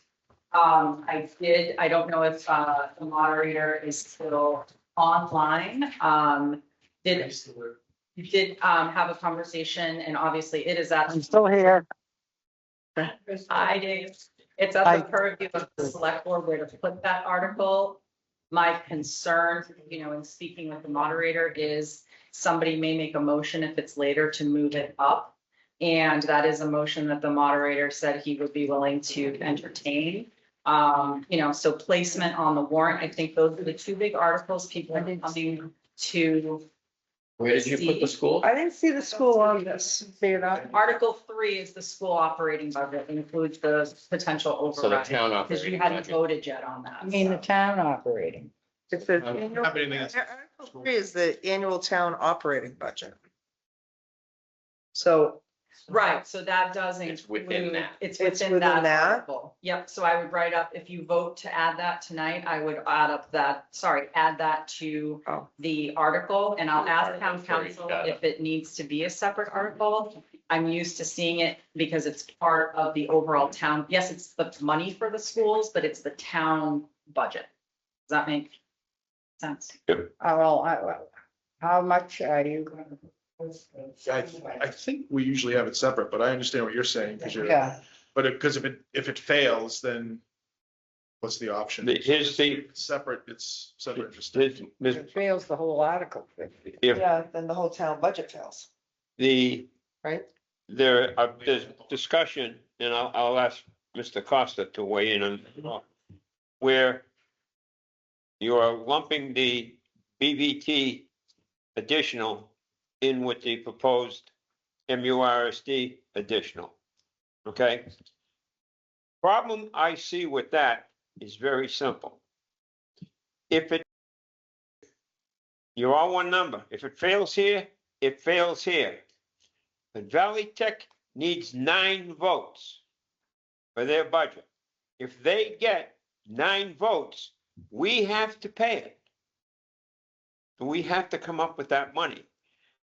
Historically, when we have had issues with an override for MURSD, and there was an increase in BVT, the BVT one never no one ever talked about including it in the override number. That basically because that fluctuates primarily because of enrollment. Now, when Mr. Steele was here a while ago, we went up this year, we were up 6. Last year, we were down 8. A couple of years ago, I think there was an increase of 22. So it fluctuates, but as long as I've been doing this, which is too long, never has the BVT number got rolled in with the MURSD one. And again, what I see happening is if that one school number fails and 9 towns pass the BVT budget, we're paying it. We got to come up with some way of paying it. So by just rolling it into the normal budget number that we had in the past, and I think Steve's got some numbers going back historically for 2 or 3 years as to the numbers that were involved. I mean, it's not my vote, but I would recommend not putting that BVT number. I would put the full BVT number on the budget. And if I may, Madam Town Manager, you've done this before. You've had experiences with 2-town school districts and multi-town vocational schools. What would, given the situation that we're in, you know, historically our receipts are kind of on the conservative side. What would your recommendation be to how to handle? Because this is a factor of how you're going to handle the MURSD, the school number. What was the total number for the BVT? The One- thing, 42 and change. So we just went off on a whole bunch of different topics. Yeah. We gotta kind of reel it in. So from the warrant article perspective, Yep. we have to decide whether we're gonna go with the operating budget and Yes. include everything in there. Think of what those risks are, or just have an override number, and then we have to figure out what number that is. That's true. Does that make, I'd be concerned, honestly, if we threw it all together and it doesn't pass, because then we don't have our town budget, we don't, I think we've historically, like you nope, said, so what would, find out understanding.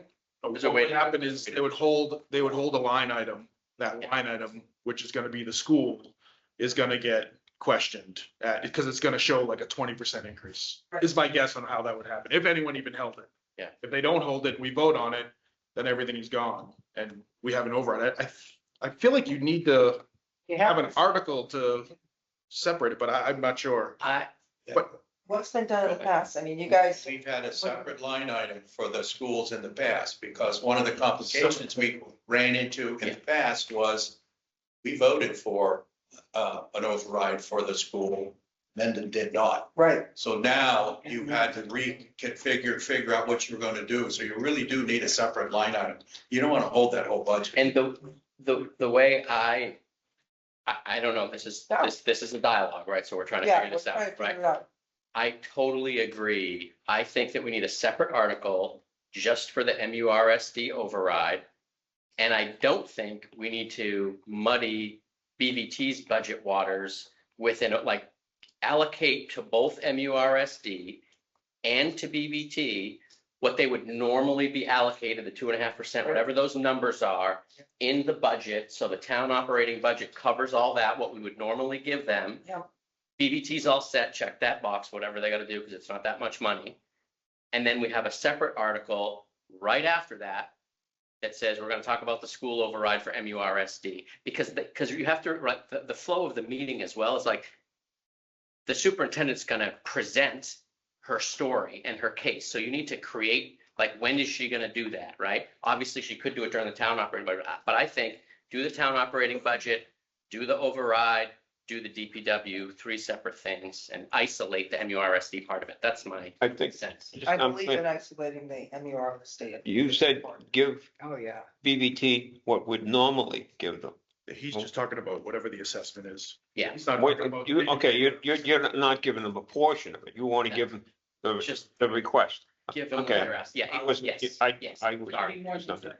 Which is more than 2.5, yes, So back to the original question, because of the enrollment. Yeah. No, What so would now you- this leads into, if we're gonna go with a separate article, that number is gonna be dependent on what our local receipts are to then get to what the variance is, which is not what we're trying to do, or at least what Paul and I and Kristen and others have talked about, is the number that Mendon Upton has is like 2,404,221, something like that. So depending on what local receipts are, the additional that we would give them in the budget is gonna be reduced by whatever we can say our receipts are gonna be. So say we can come up with $200,000, just using whole numbers. Sure. Instead of 2.4, that override amount is now 2.2. Yeah. So, Yeah. I love I that. would and agree then with you that. have everything with BBT and everything that everyone else has asked for is there. And they were focusing on the difference in the budget is this override. but through the chair, Yes.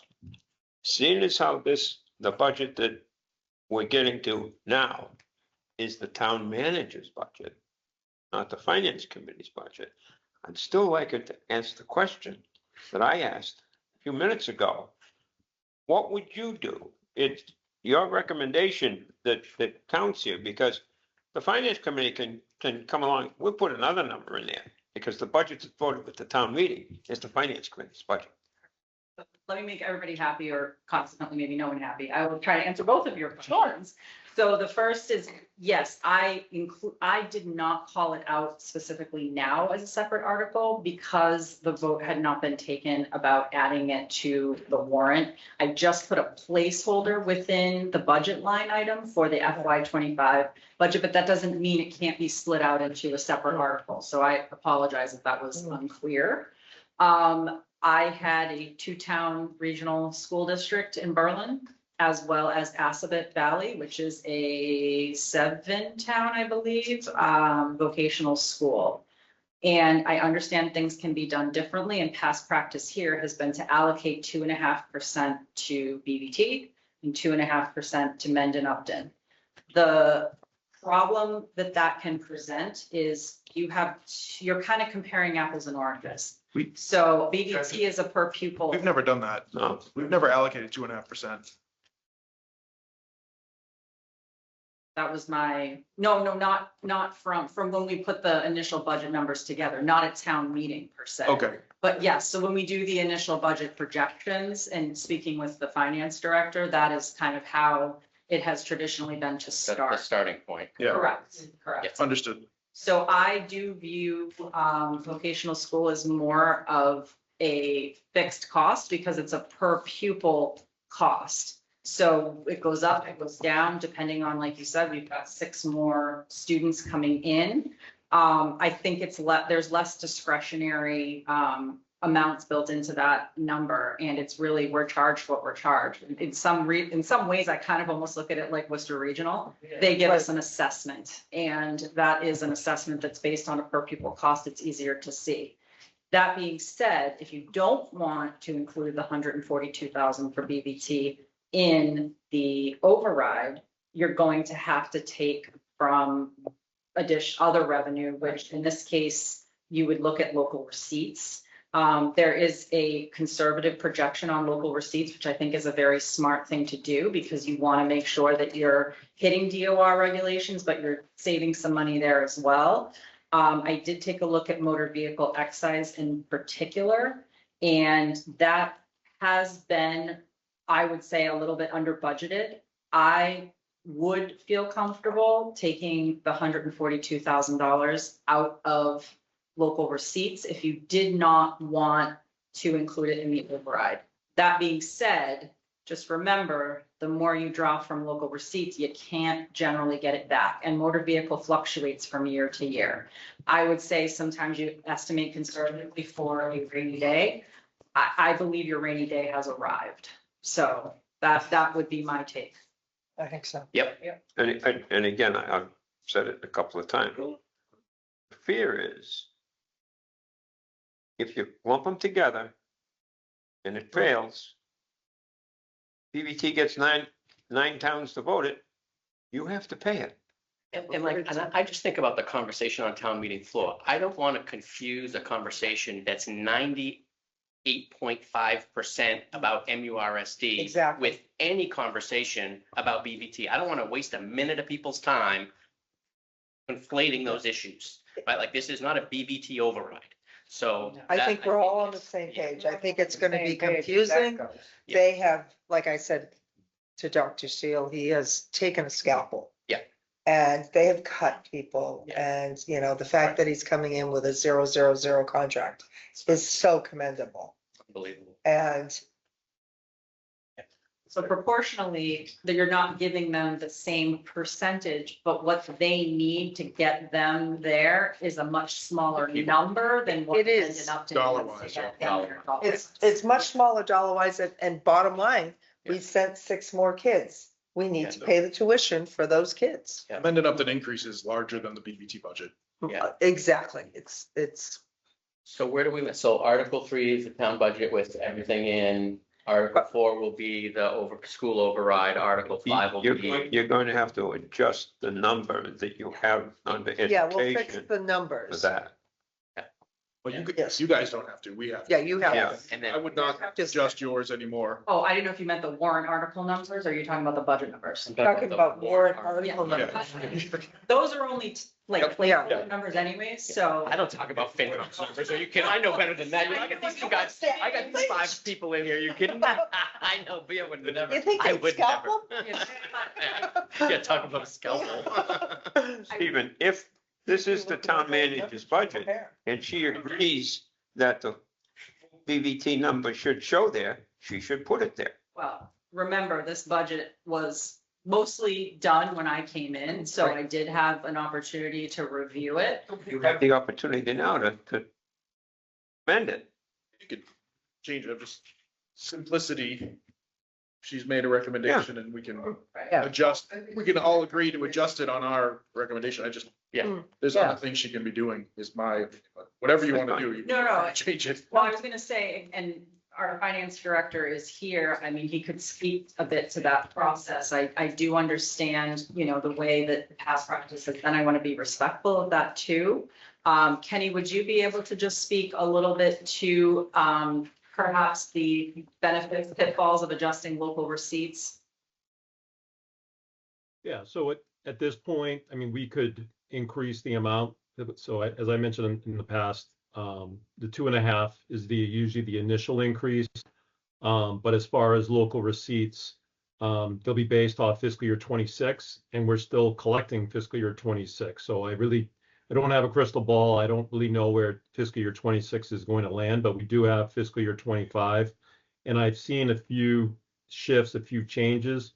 So we can certainly increase just overall local receipts, but to know that, it's based off fiscal year 26 actuals, and we won't know that until the fiscal year is complete, and those amounts will be adjusted later in the fall as part of our tax recap. So, yeah, I mean, I'm fine with increasing it. We did, just so the board knows in the FinCom, we did increase the amount for new growth. So we did budget 300,000. I'm hopeful that we'll have the fiscal year 26 amount, which was about 427,000, as opposed to the fiscal year 25, which was 195. So if new growth does come in lower, then we'll have to tap into local receipts again. So that'll be another. So if local receipts, let's say, comes in closer to fiscal year 25, then I'm going to be looking for $100,000 from somewhere. I don't have a crystal ball. I don't know what account. It could be, it could be building permits. It could be, interest income. I mean, it could be, but I'll have to tap into something because DOR will be looking for me to balance local receipts because I can't budget more than what is received. And if I did, we would need a justification letter to do that. So Particularly the DOR, they like to see for you to receive those monies first before you budget for them to prove that you can bring in those dollars, bring in those monies, and then you're able to budget them. So, I think it's fine as long as, the revenues come in that, if they're, and they have been healthy. So if they continue to come in, I think we'll be good. But new growth is another concern of mine. So I'm hopeful that it'll be similar to 26 and not 25. Well, your point is really well taken about local new growth, because I actually ended up upside down when we're in new growth, where we thought we were conservatively estimating based on prior years, and it ended up coming in about $30,000 short, and we had to make up that shortfall out of local receipts. So, I mean, your point is well taken. Yeah. Thank you. 30,000 us is balanced. When you have a $13 million budget, it's It's a lot. 17 million rather, yeah. Economies of scale, right? It is economies of scale. They've started behind the funeral home.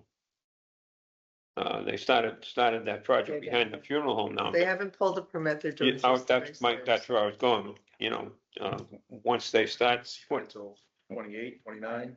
well, you might, depending. They might pull a permit this year, depends on when the one across from Imperial gets approved. Yeah.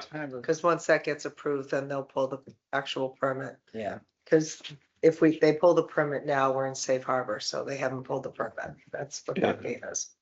I just want both boards to fully understand the risks and Yeah. benefits of taking this approach. I completely understand. We've gone back and forth with Kenny. I completely respect his point of view. I'm just looking at this saying, if you look at the actuals that we've had, eliminate interest income from it, because he has gone through tremendous amount of detail saying, we don't want to, we had 595,000 last year. We don't assume that, but there seems to be room, and we can play around, and I can show you what I have. I sent you and Kenny both the file. So there is room to still be conservative, and I completely agree. His new growth, I was surprised that it was 300, but we usually have like 150.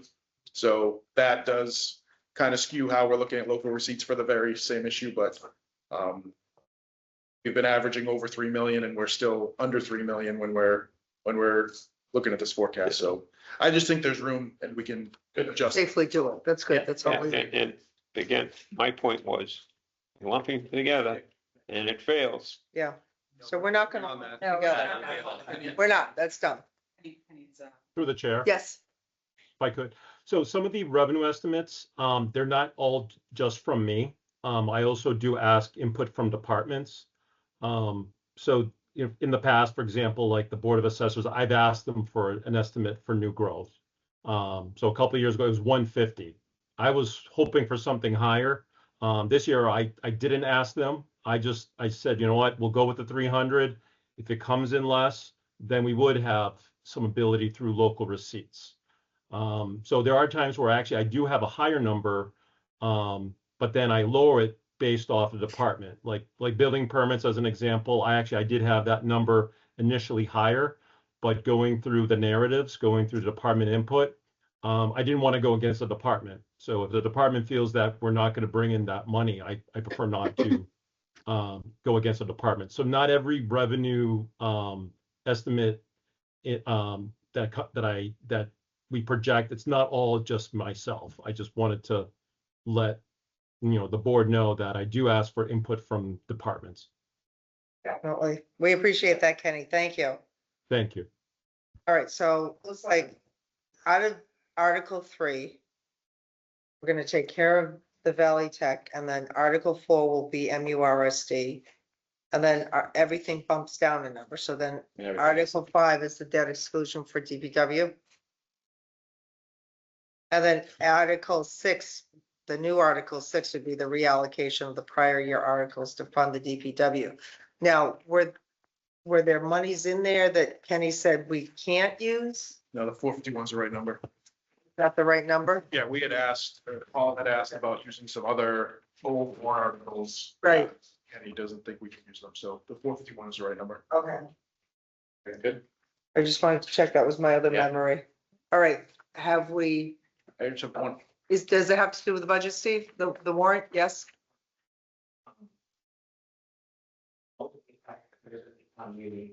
Understand anything that you were just discussing. Exactly. That's why we're discussing it here. Except, Paul has taught me this many times. They want to know what it's gonna cost me, right? Yeah. So if we have, consider override articles. The school budget for the DPW, those overrides are different. They're not the same kind of override. Right? Right, well, one's Yeah, one's a debt exclusion and one's an upside. One's a general. And we have, right, yeah. and we do have, and we'll present the numbers on what it's gonna cost people. Yeah. To explain that very in layman's terms so that voters can understand, if you vote to pass the school budget, this is the impact. If you vote, because we're not borrowing any money, right? It's a permanent increase. Permanent increase. If you vote to pass the DPW override, it's a different kind of thing. It's borrowing and the increase, the budget, the increase to the taxpayer is different. No, you pay it off, Because when you.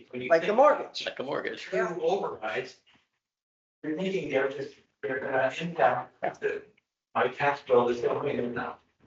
And somehow we have to figure out how we explain that so that people will understand. We'll do that. That's what I. We will. We got We it. plan on it. Do a recommendation letter Yeah. that will be distributed for everyone. I'm happy to, you can look at it, if it makes sense to you as a non-participant, I'm happy to do that. We're trying to do the same thing, so I've tried to draft something that Right. kind of lays that out. Like in the handout. Painful. Yeah. That says, here's your assessed value, here are the different amounts that could be there, and this is the different increases that could be, their estimates. Yeah. Based on the FY 26 section, so we're trying to come up with that very solution, so someone can read that, and we're gonna have to present that as well. Yeah. I mean, it's not everyone will read recommendation letter, so that is something we're very aware of and trying to work through now. But Steve, one addition to what you made is when it comes to the school, because the override, there's also going to be the bond vote. We to make that clear, which is different than the other. Right, and the overrides that we passed last year. DPW. They both have to go to the ballot. Oh, yeah. The overrides we passed last year haven't even hit our tax bills yet. It's gonna hit this year. So, Yeah, that's part of what. Next year. so I think we just have to try to be 1.6 million. as clear as we can. We plan on it. We Yeah, absolutely thank you. plan on it, because we understand that most people, and I have to fully express that. I didn't even know when my taxes were due till I started sitting on this board, and then I finally understood the July 1st. I was like, I don't get why it's preliminary. I don't get why it's due in May. I don't get, why you just send me one bill? And I used to just walk in and say, what do I owe and when do I pay it? Yeah. And you pay a lot more attention when you sit in these seats. And we understand 99.9% of people don't understand it. And I'll tell you what, the other thing is most people these days don't even know what their tax bill is. Their payment, I see it as part of my job. Their paycheck goes in. The mortgage now includes the principal, interest, taxes, and insurance. Automatically comes in, it goes out, nobody ever reads it. And I can't tell you how many times I go to sell a house and I ask them where their tax bill is, and they're like, oh, I don't get one of those, the bank pays it. If I had $1, I'd be retired, so. Madam Chair, any other changes to the town meeting warrant I we could think discuss? we've got it, right? One more. One more? Madam Chair? Yes, who? Dave? Yeah, real quick, if I could. Yes. I just want to say, what I'm hearing sounds good. I just want to make sure I'm clear about what we're going to be doing so that I can go to sleep tonight and get a good night's sleep, okay? So it sounds like you're not going to combine the Valley Tech stuff and the Nutmeg Regional stuff at all, which we've done in the past. That's a good idea. And it sounds like the budget, Article 3, then Article 4 will be the school override question. Article 5 is going to be the DPW override question. Is that correct? Debt exclusion, yeah. Yeah, one's an override, one's a debt exclusion, Sure. correct? Yeah, I'm just trying to generalize, right? Thank you. So Yep. I appreciate that you came to this decision because as you know, all I care about is a smooth run of the meeting, and having all those three things together will make it as smooth as it could possibly be. If one was at the end and someone tried to move it, it would make it very difficult. But the way it is right now, if anybody wants to monkey around with moving the DPW in front of the school, I'll just shut that right down, because there's no need to do that. It's one right after the other, and that's how it should be. So thank you very much. Sleep well. Thank you. Dave, don't run away yet, because the one Oh. comment I was gonna make, I just want to be aware of, Article 14, which is that chapter 90 acceptance. Those yeah. are no longer required to go on town meeting, and that was confirmed by town council. I'm inclined to not have an article that's not required, but I know there is some element of tradition sometimes here, so I wanted to address that. That was all Okay. part of the consent calendar. So take Article 14 off? Is that what I'm You hearing? can, you don't have to. You never did. If we have it, we'll just add it to the consent calendar, which Dave takes care of before we do everything. It's your purview if I mean, I'd you, rather just remove it and clean it up. Why are we doing it? Unless, Mr. Moderator, you have a strong opinion one way or the other. Because Okay, we all, Well, we're gonna change that. Well, we don't. sounds good to me. We Okay. drop an article, we get out It's okay with Paul? 30 It's okay. seconds faster. I think we have one more. Conservation fund, So- we'll have- If people do want my opinion, I guess my feeling is this: I don't really have a strong opinion either way. If the state says we don't need it, we can not bother with it, that's Okay. fine. All I will do is just do a quick explanation to the folks at the beginning to say, oh, by the way, this isn't there now because we don't have to do it, because the state allows us not to. That's it, we move on, and that's one less thing on the consent calendar. So Okay. that's fine with me. I like All right. that. That's fine. And Great. now there's a conservation issue. So I don't know if there's a $13,000 article on here. I don't know if that was supposed to be different or if we just took away the conservation fund, because we've been They used to doing be- an article for $5,000 free cash for the conservation fund. or anything like Do that. you know what What number you talking Number? about? It's not on here. What's going on there? So you say we always give conservation 5,000? That's for certification, I think. we always give it 5,000. Conservation That's Fund what goes back to an article that was passed, originally passed at a town meeting in 1966, and it's not the right term, but it's kind of, they get into a jam, they need money for something or other, they can use that. So we need to add the 10K for the assessor article, and we need to add an article for 5K from conservation fund. Am I correct? That's what I think. I just didn't know Okay. if Article 23 would be conservation area tree removal had it. No, that's totally separate. No.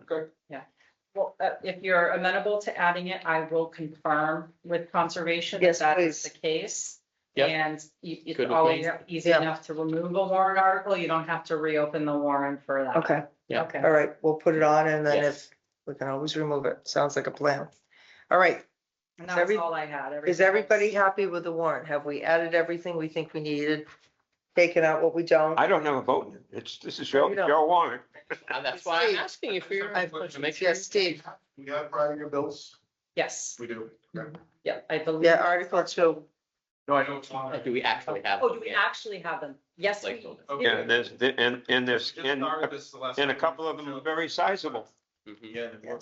It- Should have been one. There's a larger, there's So, a, Joe, I believe the total is under 10,000, but it's larger than prior year bills normally are because there was a lingering legal bill from. Oh, yeah, KP. Yeah, KP decided like to we- slap us with, It's like we got everything. About a 9,000. Maybe. And change, so, I think so. Hold yeah, on. I will know. list, You're- I can list those out in an article. and You need your Skittles. There's two alphabetics. Oh, my God. That they never sent me back up for. Yeah, there's two alphabet. Well, people haven't been employed with you for several years and. Well, I want to make sure before that gets paid. No, that- that's what I said. I'm waiting for the back, but they have not. All right, so, is the warrant good? Is everybody happy with the warrant? Yes. Madam Chair, can I just Dave, add one yes. thing? Since we know what those previous year bills are, it would be good if they could be put into the article itself and not Yes. just a general statement. I would appreciate that. I think you It missed me, usually Dave. is. There was a lot of talking going on. I intend to put those in there. But that needs Just put them in the motion. 2/3 or 9/10. I would like them in the article if possible. Sometimes will. it is, sometimes it isn't, but if we can, great. Thank you very much. All right, so are we, Oh, I know, it's finally, are we ready to close the warrant? I think so, ma'am. Do I hear a motion to close the warrant? Make a motion to close the May 7, 2026 annual town meeting warrant. Do I hear a second? second. All in favor? Aye. Unanimous. Thank you. Great work, everyone. Yeah, Always a lot this time of year. it is. Okay. Can we adjourn? We've got the I question, we've think got we two more can questions here. The do. discuss vote on submitting proposed highway building department debt exclusion question for the 2026 annual town election warrant. I can just make a motion on these two Yeah, suckers. go ahead. Just bang this out because we're definitely gonna do it. I do have to, Madam Chair, may I just? Just split it out. It's getting late. We're getting punchy. Yes, I know, but the town clerk wanted to ensure that those, whatever we're passing tonight was reviewed by town council. Did those go by town council? Yep, they did. And town council was fine with I had those. to ask before and I apologize. Yep, that's fine. But it just because she had asked. Okay. No, it's a good question. One meeting. Do I hear Thank you. a motion? So I make a motion to submit the proposed highway building department debt exclusion question for the 2026 annual town election warrant as presented and reviewed by legal. Second. All in favor? I make a motion to submit the proposed school override ballot question for the 2026 annual town election warrant as presented. Second. All in favor? Aye. Done. Okay. Is finance ready to close their meeting? What number's in there for the MURC? What's the line item? What's the line item number for the MURSD? A line item number. So that the ballot question would be the delta. You have until April 7th. It goes to printer on April 7th, so you have a couple of days to get the nitty gritty on that one, because it depends on what the.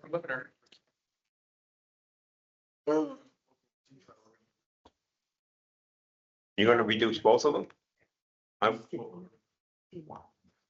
My question is, what is the number that's in the line item for MURSD? Only MURSD. Schedule.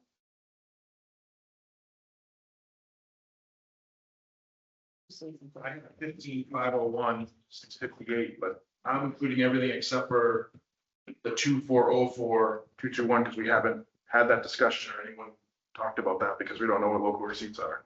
Okay. So we don't know what the number is yet. Their total number is gonna be 17,900 or something like that.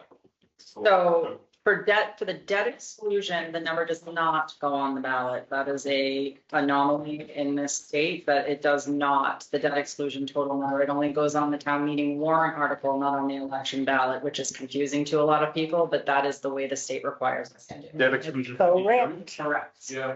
But the overrides Doesn't do matter. have to put the amount. Yep. So, if it's just, I can do the math. The If debt it's exclusion is, minus 100, if it's minus the BVT amount, I'll do the math and take it off the 2.599 that's on there right now. I think that's where we're gonna land it, right? Well, it depends on local receipts. Yeah. Well, I think Kenny and we all felt comfortable moving forward after that discussion. Unless Kenny has anything Funding else to BBT add. out of local receipts. Yeah, and then Just PVT. Just BBT. All right. We have a change for Norfolk Aggie, and then we also have the beach contingency as well, so. Mhm. Well, I guess yes, and that is the adjustment you'll have to make to the overall bottom line of the budget. But in terms of getting this to the town clerk in time, the budget number for the number for the override would be just the delta in Mendon Upton. And just to be. Because we're not gonna override anything else. It's gonna be the $2,599,935 minus the 142,000 and change from BVT. If you're gonna take that out of local receipts, it doesn't come on the override. To the chair, I have the amount. Oh, thank you. Yes, please, Kenny. So the amount is $2,457,651. That is the delta for the MURSD. 2,457,651. Correct. Great, thank you. And does that, sorry, and I should have asked this earlier. Is the 2.5% sort of placeholder that we put in to the annual budget process still going, still allocated as part of the town budget? And the difference is like what MURSD's total budget was minus the 2.5% that we would normally allocate to them and budget for them. That's the question I'm asking. Yeah. Correct. Okay.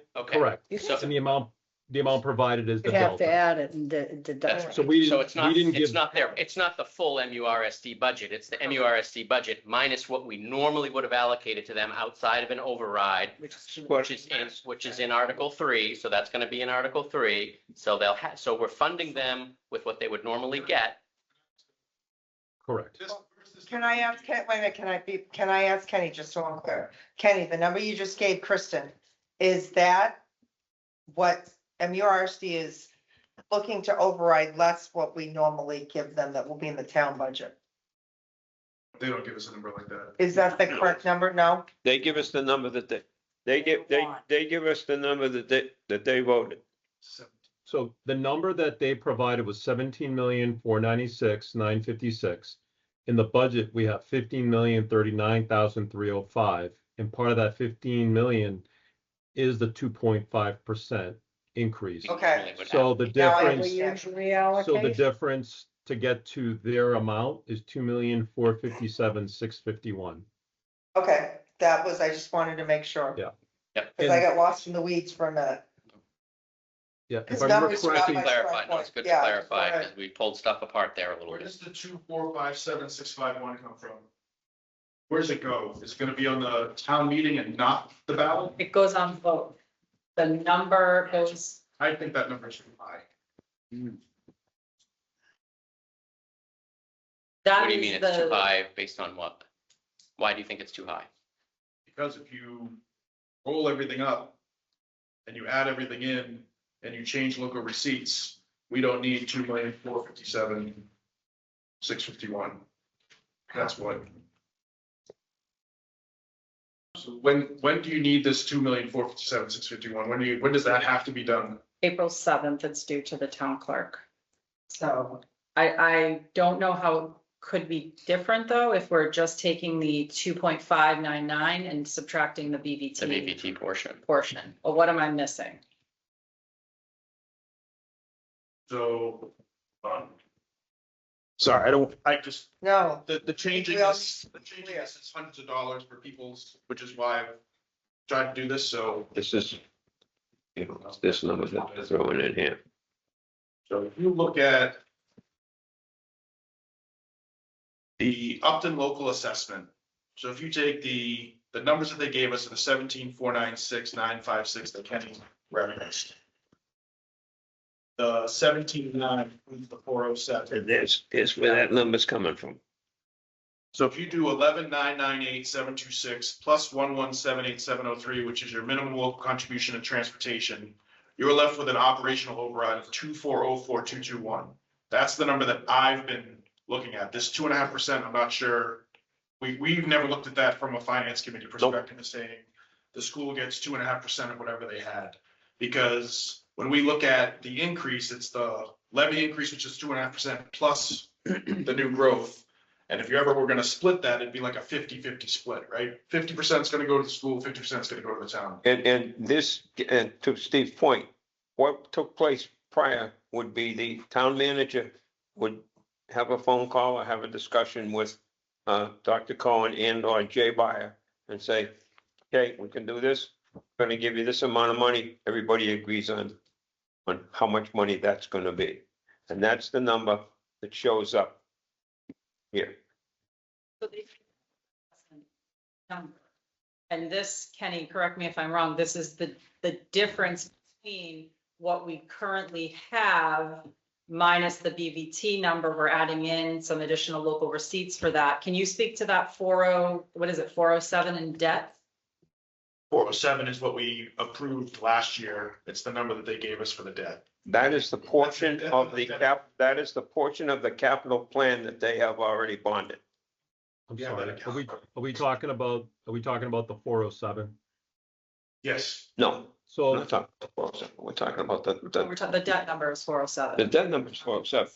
That's what he's talking about. so the debt number, the 407, that has already passed, so that's part of that's a debt exclusion. So that's already part of the levy.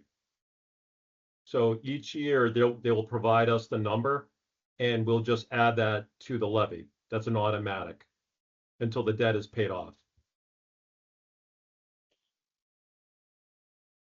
So So that is I guess that is not part of this because that's an automatic. We're just talking about the operations. We're just talking about the override. The 407 is a different category.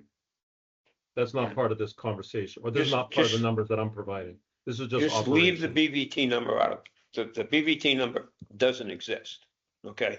Because that, we've taken care of that. The question is, well, they keep saying we're gonna take what's the BVT number for the school override? I just want to know why Steve doesn't agree with Kenny's number. No, because I think our local, I don't know what our local receipts are at this point. That's what I'm asking. What are the local receipts estimate? 300,000. That was new growth. Oh, it's new growth. You're asking like where we're at so far in FY 26 with No, local what's our receipts? FY 27 estimate for local receipts? He's looking. Okay, But whatever it is, we're taking $140,000 off of it. so No, we're the adding. local, the Adding local to it. receipt number I But, have yeah. now would need to be adjusted. So I have the local receipts prior to that. So I have some slides if you would like me to share. If you want to. I'm not sure if I have Local the receipts we add, the lower this override. Right, However comfortable we get on where we get our local Page receipts. 20 has local receipts. I think with on it. local Let's see receipts, what I don't changes think we want to start doing MURSD numbers with local receipts. I think the local receipts we want to keep to a minimum, which is cover BBT and leave the balance to MURSD on the override. You can, So my but that's concern- costing hundreds of dollars on their bill because that's gonna get approved for this override. Well, it wouldn't be hundreds of dollars on their bill. 100%. If you take $100,000 and move it into local receipts, that doesn't, on a $2.5 million. Override is $100,000 more, it's 100%. It is for a $750,000 house, $100,000 is $37. So $200,000 is almost $100. Okay. You're snickering, but this is making a difference. I'm not saying it's not making a difference. I'm saying that I don't agree that moving money from the override into local receipts. I'm not moving money into local receipts. I'm saying our local Take receipts them out number of should be local higher. receipts. I understand. Okay, so yeah, so take adding that money into local receipts, paying for that, paying the school budget out of local receipts. There's risk associated with that, right? Because it's like we could have done that last year. We could do that every year. It's like, let's just keep increasing our local receipts, right? We can't do that. You don't have infinite headroom, but you have some headroom. And what we're saying is let's add to those local receipts to pay for the BBT budget. You're saying let's add to it to pay for some of the MURSD budget. No, I'm saying. Okay, how would you determine what that number is going to be? That's what my question has been since I asked what local receipts are. So I can show you all these numbers and Kenny. I've seen all the numbers. You've shared them. Okay, so we collected 3.6 million last year. Take away the investment income, that's 3.1. The last prediction was 2.6. So you don't think we can shrink that? You're just saying we shrink it 140 instead of 250? Now, if we shrink it 250, What's reducing what's the impact of the $75,000 difference you're talking about? what's the impact of where's the $75,000? I don't know. You said, what did you say? 150? And No, I'm BBT is just asking 140. what local receipts are. Gotcha. Okay. The local Kenny, would you receipts like to? Thank you. Sorry, I was just gonna ask if you could comment. Yeah, I can comment and I can also, I'm not sure, I don't want to do it I can share a screen if you would like, but I don't want to Sure. do it without the permission of the chair. So Kenny, please clarify. Okay. And if it helps to share your screen, I think that would be advantageous. So yes. Okay, thank you. Can you Sorry, I share didn't your- want to do any, I didn't want to do He's gonna do anything. Working on it. Okay, Let me know when you can see my screen. okay. Yep, We can got it. see it, thank you. Okay. Okay. Well, Well, it's appeared. it's appeared, I don't know if any of us can read it, I but, can read this one. oh, I can read the one behind me. Here's what's in there. Okay, got it, thank you, Kenny. Okay, so what I did here is I have a couple of slides. So here is the local receipts. So here are the various, goes all the way back to 2020 of the recap. So each year we need to adjust local receipts. So we have an initial budget for local receipts. And then, like as I said, fiscal year 26, the revenues will come in and then we'll adjust them.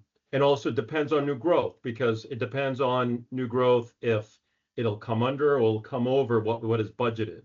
So this past year, for fiscal year 26, new growth did come in higher. That was budgeted. So I did need to adjust local receipts, and I did adjust motor vehicle. So the motor vehicle number for 2026 was actually a lot higher initially, but I lowered it because of the new growth factor. Because new growth, I never know what it's going to be, and it's a balancing act. Some years it's higher, some years it's lower. I know 2 years ago, I know Joe was concerned because we were short in new growth. And I know Joe was concerned that we were going to need a special town meeting to cure that. And I said no, we're conservative with local receipts. We don't need a special town meeting. However, if we are aggressive with local receipts, we would have needed a special town meeting, because we were short. We were short over $100,000, and that in our budget, that's not easy to make up.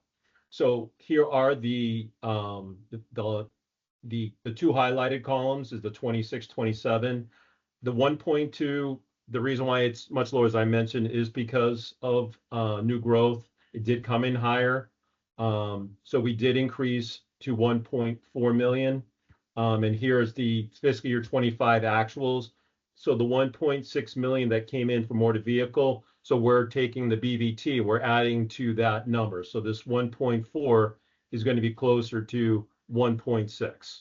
So to the actual amount. And I just want to caution to you that the amount that we receive for the current year is not 1.6. So we're really depending on prior year motor vehicle excise tax. So there's typically a late commitment that goes out. So, and that's based off new purchases, new car purchases. So hopefully that trend will continue. But if that trend does stop, doesn't continue, that would be a concern of mine. Penalties and interest. This was one that, if you look here, it's all over the place, as far as 85,000 that we had on the recap. And then in 2024, it was 135,000. And then in 25 was 86,000. So I had to lower it because I know DOR would not approve 135,000 that we had originally. I needed to reduce it. DOR would not, they wouldn't approve our tax rate. They would not approve it. So I did need to lower it. I can't have an amount that's higher than the amount that was received in the prior year. So this year we're recommending 86,000 because we don't know what 2026, what the ending number is going to, to be. But I like 135, I would, but we have to bring in those monies, and it's hard to predict when, as far as, patterns as far as, or when residents or taxpayers pay their bills, if they pay them on time, or if they're late. So 86,000 for penalties and interest. Pilot payments is $214. That's actually from the federal government. That's from a piece of land that they own. So that's 214. Fees, we have 176,000, 115. We could increase a little bit on that or if you would like to, or in the future. Then we look at other departmental revenue. 601 license and permits, 269, 6,600 for fines and forfeitures. Interest income, we did increase that from 50 to 90,000. So from fiscal year 26 to the 27, we are increasing it from 2,467,439 to 2.655,266. The next slide that I have here, this is more on the actuals. So here we have motor vehicle, so it's from 2020 to 2025. So the 5-year average on actuals is 1.460. We're budgeting 1.426 now. With 140, we are now going to go higher over that amount. I know the last couple of years we've brought in 1.6, but in 2023, 2022, and 2021, we brought in 1.3. So hopefully we'll bring in 1.6 or even 1.7 in 2026. Again, on the penalties and interest, the 5-year trend is 143, but for this item, I'm really only doing a 1-year look back because that dip or the decrease is a concern. So I prefer to stay with the $86,000. Pilot 214, I think that's a good number, to go with. Fees for the assessors, minimal. I'm just looking for anything here that could stick out. So treasure collector fees, town clerk fees, a lot of these fees, as you can see, they're all within pretty much within range, other than the planning board filing fees. I mean, we could increase that a little bit. I mean, we're talking about maybe $10,000. Police department miscellaneous fees, the 118,515, that came right from the police department. I really don't want to go against the police department on that number. They did provide that in their narrative. Parking fines is within reason. Fees for the fire department within reason on the 5-year. DPW fees, the same. Passports were actually increasing. There were a number of years we didn't collect on passport revenue. The last 2 years have been pretty good with 16 and 14. So we did, on the 5-year average, we are going above, but it looks like the last 2 years we've brought in those revenues. So I'm good with that. So 176, 115 for fees. Other departmental revenue, ambulance, the 5-year average is 292. We are budgeting 300,000. That is above the 5-year average. Trash bags, 276, 953 is the 5-year average. We're budgeting 270. Cemetery burials. We could increase that maybe by 10,000 in the future.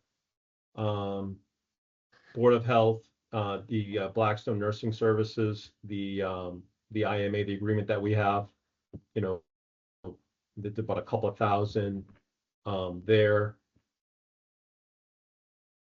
And then here are the license and permit. So I did go through each revenue category and then just tried to do a 5-year average. Another one was building permits.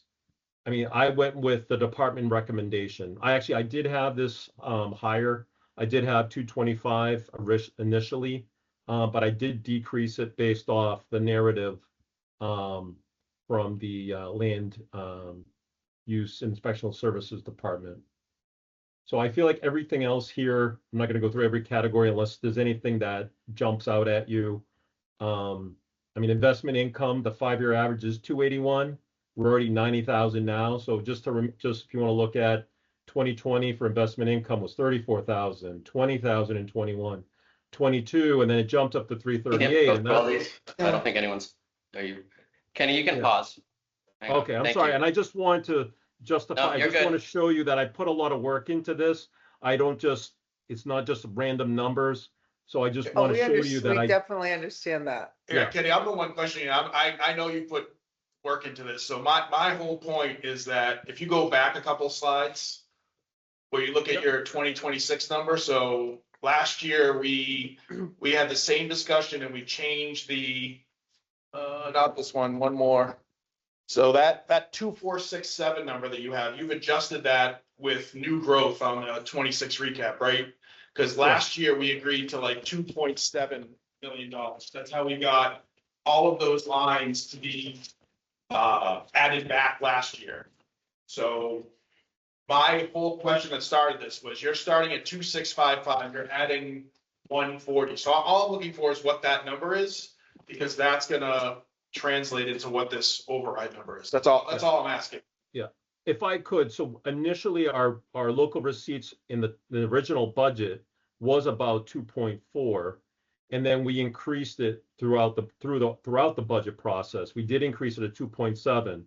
But I mean, at that time, I was concerned. I mean, we did push revenues a little bit, a little bit more was a concern. So it was part of the tax recap process where new growth was approved and it was higher. That was the reason why this was adjusted back to the 2.4 to balance, the revenues. So Yeah, yes. no, understood, but we're still, my whole point here is that I feel like we're still being conservative, and we don't have to be as conservative to reduce the amount of this override that is permanent. That's my only point here. We are still being conservative with this. We're less conservative if you add 140, but our average, you can see it's 3.6, 3.4. Take away the investment income, because I agree wholeheartedly with Kenny and how he's been doing things, but I just feel like there's more that we could be doing. That's my only point that I just wanted to make sure. And also, and the point I was making, just to make sure we're all sort of talking the same language here, right? Moving $100,000 from the override and funding it through an increase in receipts. For a $750,000 house, that would be a $37 annual savings. $100,000 where we could be as high as like $3 million here.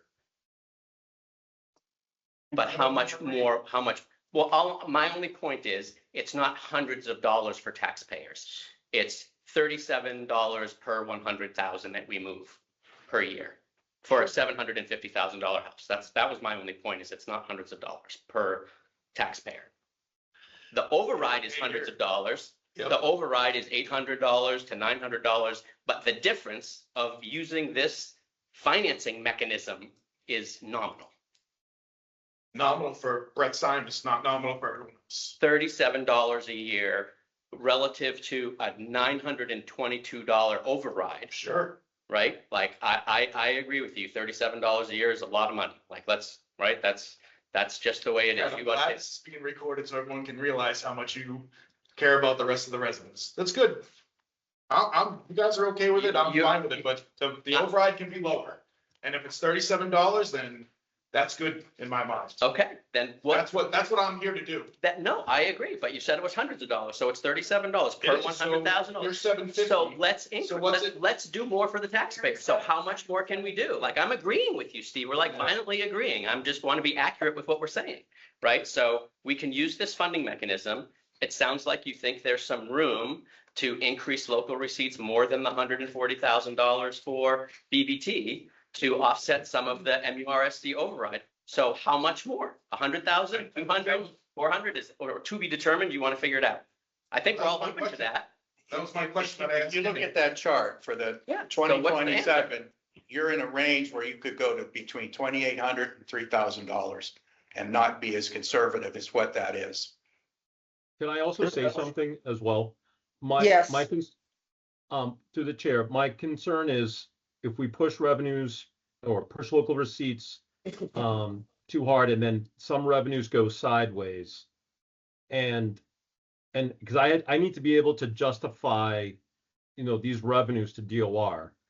If I'm not able to do that, I'm going to need somebody to help me.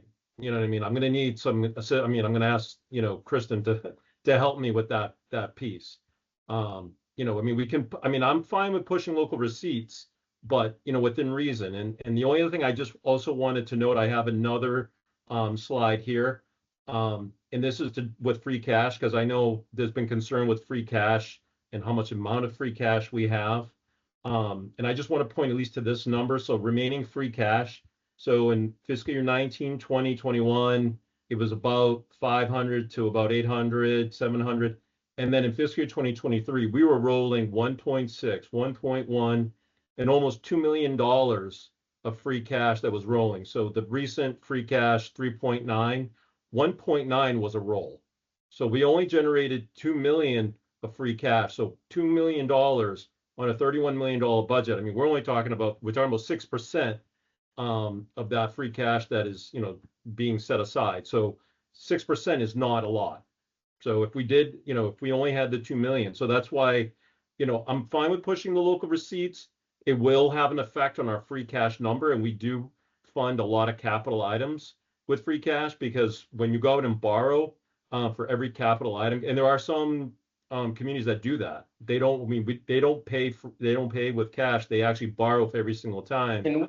And that is saving money to the taxpayers because we're not paying interest. Oh, yeah. Through the chair, can we, I mean, I think we all would agree, certainly I would agree, that we should push local receipts as much as we can to offset whatever we can from the override. So I agree with you. I've thought this for years. You've made this point for years. You've been making this point. So my question is, between the town manager, the finance committee, and Kenny, you got to come up with a number and just tell us what the number is. And I think we'll agree with you, but we're not going to figure it out here. Right? Like, so, you're right. So what's the number? Like, how do we figure out what that number is? Do you have comfort that you can arbitrate between Steve and Kenny and come up with something that everybody's comfortable with? Where is Kenny comfortable? That was really my only question, where with that, the 2.6 seems low. I understand he took it from what we gave him last year, the 2.7, it's a new growth. Yeah. Completely understand that. Now for this year, Yeah. what should that number be? It's something higher than 2.6. Is it just 140? Like, where do we want to be? That was my whole question. So your question to Kenny is, how much more than the 140 is he comfortable increasing local receipts by? Yeah, that's it. Is that the question? That's okay, Kenny, that's the question. I mean, right now, I would say if you want to go to just to round it up to 150, I think we can make it work. But I think to go more than that, I would be concerned. And like I said, if we want to push local receipts, that's $3.70 a year. About 8,000 because you're at 142 and change. Okay, so that's about 8,000. So that's the number. I'm just telling you. Does that make a negligible difference? No. Wouldn't say negligible around Steve. Well, he knows what. Because my concern is if new growth, if it's less than 300,000, it's going to have to come out of local receipts. So I don't know. And I did that I did increase the new growth number, but I mean, does anybody know what new growth is going to be? Do we know, is it going to be 300? Is it going to be less, or is it going to be more? So I actually went in the middle. So it was 400,000 in 26, in 25 was 195. So I went right in the middle. But does anybody know what new growth is going to be? I mean, if it's going to be 300,000, then I feel that's fine. But if it's going to be 200,000, then we need to come up with 100,000 within local receipts, to balance, And again, I'm open with any, Steve, if you want to come up with the amount that's going to be local receipts, that's fine. But DOR has a process, and we need to follow that process. So I don't know, what type of support we'll have making those justifications to DOR. Have we met with the assessor's office to find out what their estimate would be for new growth? I have not, but I think it's going to be less than 300,000 because that's something we can ask Val. Right. We can ask Val. Sure. Yes, could. And then that might make more sense. Yeah, because right now 8,000 is. I don't. The new growth last year, we estimated at 150, it came in at 427. Okay, We have let's talk to Val. nothing to do with new growth. Getting at 300 was surprising, as I mentioned before, so I'm just talking about local receipts and what the actuals have been versus what we're planning, and that has a material. Kenny's comfortable with 150, which is the 140 plus a couple $1,000. 142 plus the 8. So is that the number? You think it's high? Am I correct? He's at like 2.8. So you think it's higher? I mean, however. So we can, so, okay. I'm not the one who's, I'm an unpaid volunteer here. Steve, what would you like the number to be? Volunteers. Oh, yeah, boy, we're getting the big bucks. I'm just saying, like, they're just seeing. Steve, what would you like the number to be? Yeah. I don't have a number in mind, but You can go up to. But it's not fair to hold someone's feet to the fire and light them up if you don't have a countervailing opinion. Well, I Steve, mean, do you want the well- number to be three you, point one? that's your personality. Steve, You wait a feel minute, like wait a you minute, are, let me, but let me, you are. maybe, let me see. Bang, bang, bang. Yeah. Let me see. Okay, so Kenny gave Kristen a number and you had a number. What's the difference between those two numbers? So you wrote down Yeah, they. Sure. an override of two, So it was something, 2,000,000. 400 and something. So when you take out the BBT. 142,000 Right. for BBT, that number comes to $2,457,651. Is that correct, Kenny? Correct, 2 million. Okay, Steve, what was your number? 457,651. I don't have it over. You didn't have, because you said, well, wait a minute, I thought we started this because. 2404. 2404 is the number from the school. So what do you have for Norfolk Aggie in the budget number that you're coming up with? We have a 0% increase. So you have 239. Yeah, and we. So it's gonna be like, it's gonna be less than that because the number of students is going down. Norfolk Ag is 239, 638. It's the same as last year. Yeah. 687. Yeah, So I was estimating less, there's 40,000. And then your wage contingency I mean, do you have that accounted for in the numbers you guys have? I don't, because that was already finalized on my end, so that would need to be a FinCom adjustment at this time. I do think it's a good idea to have a wage contingency, but again, now you're talking more funding. Just now, let me ask you this, Madam Yes, sir. Manager. Town Manager Act says that the town manager. We quote that already. Oh, boy, that's early for that. We just have the friendly discussion here. That town manager will present a balanced budget. Which is, Nowhere does it say the finance committee will vote on a balanced budget. would town meeting pass an unbalanced budget though? Because I think that would be unwise. Before the Town Managers Act took effect, and before Kenny, I think, and it was primarily before the Town Managers Act, I believe. That was almost 20 years ago. No, this was within 10 years. If 2007. it's in your lifetime here, Yeah, it's about. if we come out of town meeting $50,000-$60,000 out of whack, that's good. That's balanced budget because we can make it up in the fall town meeting. I would not. This balanced budget stuff is all something that's raised its head in the past 4 or 5 years. But not advised by our town manager too. Take Well, that. DOR has always advised a balanced budget going to town meeting. You'd have to put the extra in an override like we're talking about.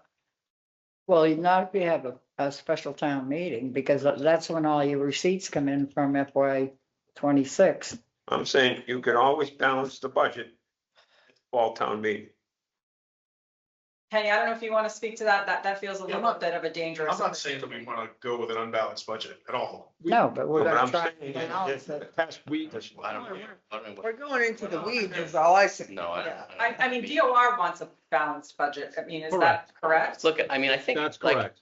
That's best Steve, if practice. you want to go through the budget with a fine tooth comb and look for dollars that we can adjust and amend the budget, No, like these are with the things that finance committee, like I mentioned to her about adjustments. amend the budget, like just tell us what the budget is. You're the finance committee. Like you tell us the number. Right. If you don't like what is being presented, tell us the number. Well, this is why I asked, is this the number going on the ballot and everything else? Because if it was just town meeting, we Yeah. can change that. We can't change the ballot. That's correct. Right. So that's why I asked. But Kristen said the So- number of the override is not on the ballot. Am I correct? no, the number of the debt, it's not the debt. The override The is override on is the on it 'cause ballot. It's permanent. Right. So, This is and to your permanent, okay. point, Steve, and I did look into that for the 142. And, I think that's pushing Kenny's comfort level a little bit. But in looking at local receipts and taking into account what you had to say, I do feel okay doing the 142. I don't know how much more beyond that this year I would recommend going. Now, again, you guys can take a look at it and make your recommendation, obviously. I think I'm a little too new to try right now to make a significant adjustment to local receipts, but I feel the 142 makes sense to come out of local receipts. So that was sort of my compromise, if you will, in my Sure. mind. Sure. That's where I thought we landed, but Okay. So Kenny was at 150, so. Oh, we could be 150 if you'd like. I just think it changes the override number, so I yeah, just want to make sure the override number is the right number because it's permanent. I don't care that it's $37. I don't care that it's less if your house. it's not, it's $3.70, actually $8,000 is less than $3.70 a year. But it's 150 so far, so now you're over $37, so. Well, but it's not, we are already doing the 142. Oh, An we additional were. 8. Yep. So, Oh, you're probably- Steve and I having accounting debates. I think you're both on the same page. I was just gonna say, I think you're you're, violently agreeing. I think see you're- your point. We want to reduce it within reason, and I don't want to get us in a situation where we're trying to adjust the recap for something that we went a little high on. Totally agree, and I don't think we're anywhere close to that, which is the conversations we've had with Kenny. And this is not adversarial. I No. completely respect him. He is doing his job and we're trying to do ours with Right. getting everything more close. And the higher the local receipts go, and then we keep having this discussion. So I'm fine with whatever you guys decide. I just think the number needs to be right. And I don't think the number we have is right at the moment. That's all. Hey, guys, And the issue becomes, we have we don't have a window no, to right. come back and look at this. We don't because we don't have another meeting. We could, I mean, we could have a special meeting, but you could have a I meeting, mean, but I'm say what Go they ahead. can approve. we've been sitting here a long time to try to come to some sort of agreement. And I can't, you said the number's not right. Like, we've gone through it, we've talked about it, we've discussed it. Kenny presented all his details. We went through the budget, we figured out the override numbers. What's not right? That number is the one that we're questioning. What's not right? Questioning. What's not right? We're not sure that the override number is correct. I don't know what the BBT number is. I think it's the 1912. The MERSD number could be different, and then we have wage contingency that we're trying to put in. So Okay, those all are gonna offset whatever we're thinking of doing as local receipts. yeah. So who controls those numbers? Or determines what those numbers are, if those ones that are in the budget aren't accurate? Town manager, Kenny, and Steve. Well, for Just need to talk. a ballot question, the select board is the only body that can Yeah. put a ballot question on Yeah. the election warrant. But we have to have the right figures. so we We have voted till to April put, 7th, so- we voted to put the ballot question on. Did we, I don't think we mentioned a number. We did, it was We did. initially the 2,599,000, sorry, I'm trying to find in my notes. No, Yeah. I'm, We have till April 7th to amend that, so I think clearly. okay, so that's Tuesday. They You have to can't- go They in go April to, Right, Denise has to submit it April 7th. Yeah, We don't, we exactly. can't have our meeting April 7th because it needs to go in Taking out That people. day. that so day. we have to have a Probably by special 4. 142. meeting. So we'd have to have a meeting Friday or Monday. We were actually talking about maybe going to the 14th anyways for Right. the next select board meeting because we have such a light agenda on the 14th to give some time to wrap up, on the 7th, to wrap up the town meeting warrant articles and have everything back ready to present to you. So. You guys still have to, The ballot The has to ballot. go The in. ballot Right, has to that's what go I'm to saying. print. 7. Even if we could do it on the 7th, it's too. It's too late I was because, Also mentioning, we were talking about canceling the 7th, I so mean, we could meet just for this. but it would be too late for Denise to print the ballot. Unless we met somewhere between Well, we Friday need, or Monday. Either Friday, met Friday That's or cutting Monday. it kind of close for her. Yeah. Well, I mean, we need to give Steve time to come up with what the numbers. I'll have a number tonight. I mean, I'll have a number when I go home. and just Okay, talk 'cause to we you need- What you suggest for wage contingency. We need- That's gonna change it. realizing that we need 2 days notice. So to- if you- Yeah, you know, because Kathleen does it for us. We can post a meeting and Yeah, we can post a meeting. if- between now and then is when you can come up with the numbers. But let me ask you this, if you leave wage contingency at 25,000, as we had initially talked about, where are you at then? I think I'm like at the 2.4 number. So like $57,000 less.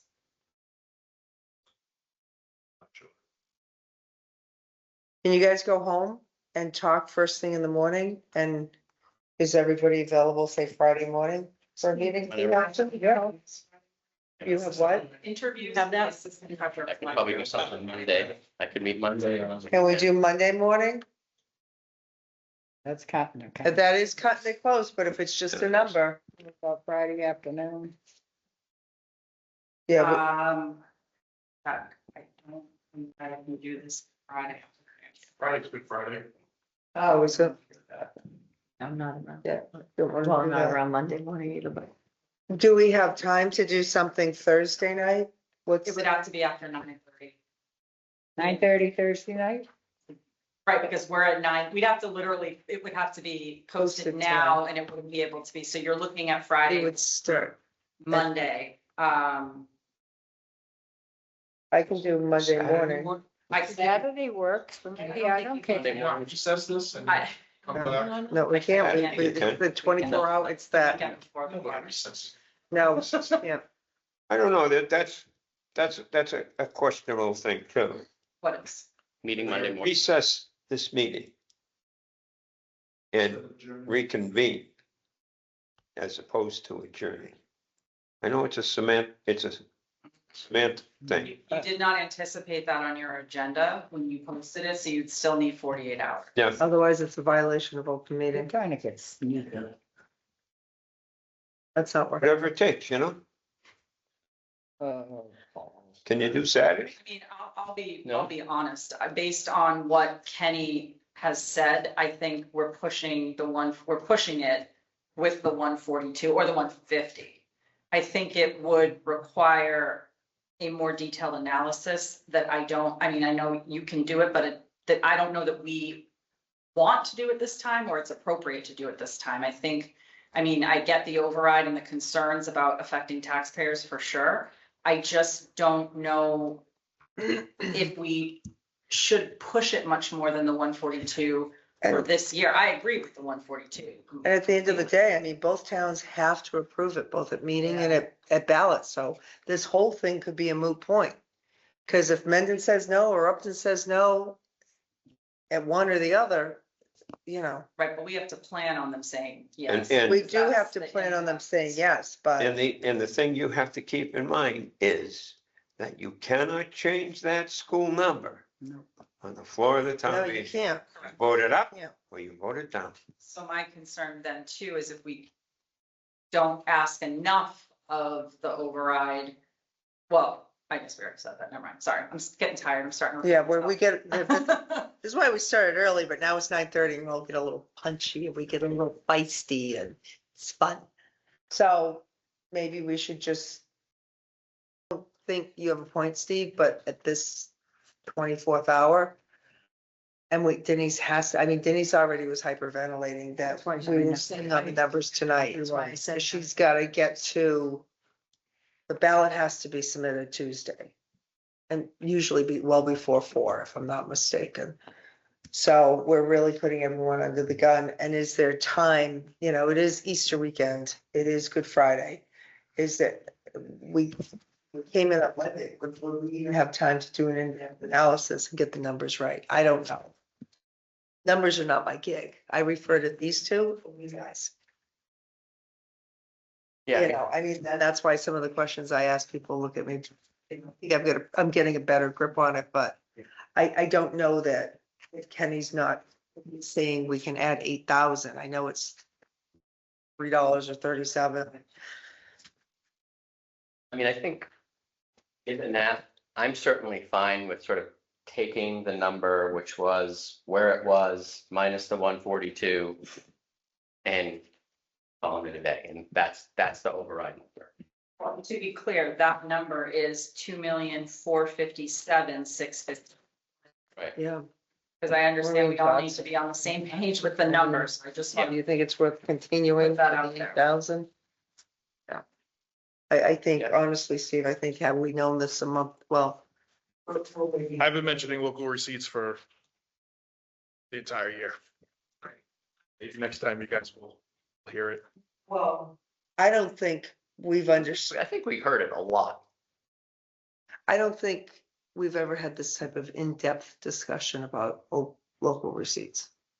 It was last year with Joe, the same exact. Well, but what you said to Joe may not have come forward to us, and that's a huge problem.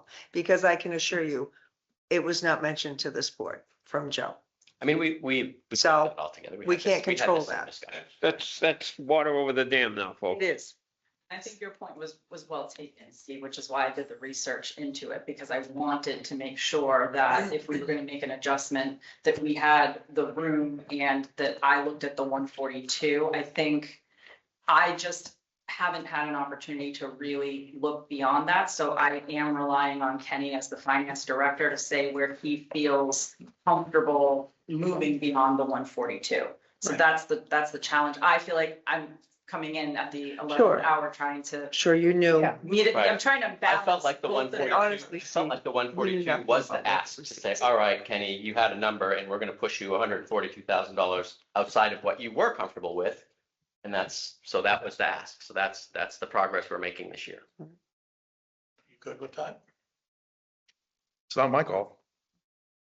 I think we Yeah, go the with the number that Kenny explained, and the next year, these are things we need to look at now that it's been brought to the board's attention and we're well aware of it. Because I can assure you, we were. Probably look at it in the fall or Yeah. to see what happens as the result of these ballot questions and, like you say, if this fails if it fails in Mendon or it fails in Upton or a ballot, it fails. More shots. We're starting over again. And in which case. We're starting over again. A bit more of a runway. Start looking at local receipts. If they have to come back with this, if it fails and they come back with a different number, now we can start. We're never gonna save our taxpayers by increasing local receipts. That's not the path to reducing taxes in this town. It's never gonna be the solution to the problem of taxing people out of the town, which is a horrible thing to do. And we're all very sensitized to that, despite what people may think. You know how you keep people in the town?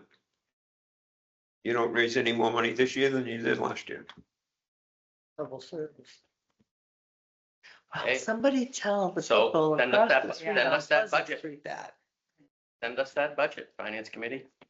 I You wanna reduce taxes mean, That's. and reduce the tax, you wanna reduce the tax burden. I mean, like literally, if we're serious, like if we're more than just talking about nickels and dimes off to the side here, like you really wanna impact people's taxes, like you have to cut taxes. Which means you're cutting services and you're cutting benefits. Like that's it. You gotta bring in. So if we're not willing to have the real hard conversations, we're sort of just dancing around the edges here, like. And we're not alone in this when statewide, we're landing in Every overrides everywhere. I think that's the challenge, right? I mean, we might be able to delay it a small amount this year, but I would think it's likely to hit us next year is the challenge that we're gonna face. Like don't necessarily want to kick the can too far down the road before we address the problem. Kristen, we sat here last week when I asked the school superintendent, did you see this coming last year? Well, we weren't really sure. she said we thought we could absorb it. $4 million. I'm a little shocked that the health insurance went up I'm 2 not- million. and I'm and I not- was paying attention. Casting aspersions. Nope. One way or the other. Years ago, Joe Marischuk said, you're gonna have an override every 5 years. This is year 11. And if the state doesn't start to kick in funding, you're gonna see an override more frequently than that. Yeah. Would be my Yeah. opinion. And that's part of the problem. Yeah, I don't think it's gonna be another 11 years. No. Towns are going through overrides like every year, every second year right now. That's the challenge. Yep. Oh, just see Lexington. 65 and 60 teachers are going to be approved. It amazes You me get like that $4 they always million go for the plus teachers and not the budget administrators. part. Yeah. That's a wealthy community. And that does impact your school ratings, which impacts, as you know, as a realtor, if it wants to move into the town, which it all snowballs. It's an You have avalanche. to- People look at schools and recreational opportunities when they're picking communities. The other thing is, not to confuse and muddy the water, but I might as well say it. Right now, there's a referendum item or an item that's they're trying to put on the ballot for November that's in front of the state Supreme Court that reduces the state income tax from 5% to 4%. So if you think things are tough now, they're gonna get really Oh, tough. wait till if rent control passes, where's, Madam Chair, may I? yes. Motion to adjourn Finance Committee meeting at 9:40. Motion? Make a motion to adjourn this meeting, Yeah. finance meeting at 10:09. No, 9:40. 9:40. Your clock's wrong. Yeah, I guess. Make one. 9:40. Sorry about that. You need to do roll call. Nobody's here. I gotta do. Okay. roll call. We can do Well, them in parallel. yeah. Aye. Second, If you only have a all call. in favor? Aye. Aye. I Okay. did say so. The Supreme people are gone, so. Hey, is anybody aware now that I Steve think Byrne? we've, Aye. canceled Oh, or Barney, when aye. we go off? Unanimous.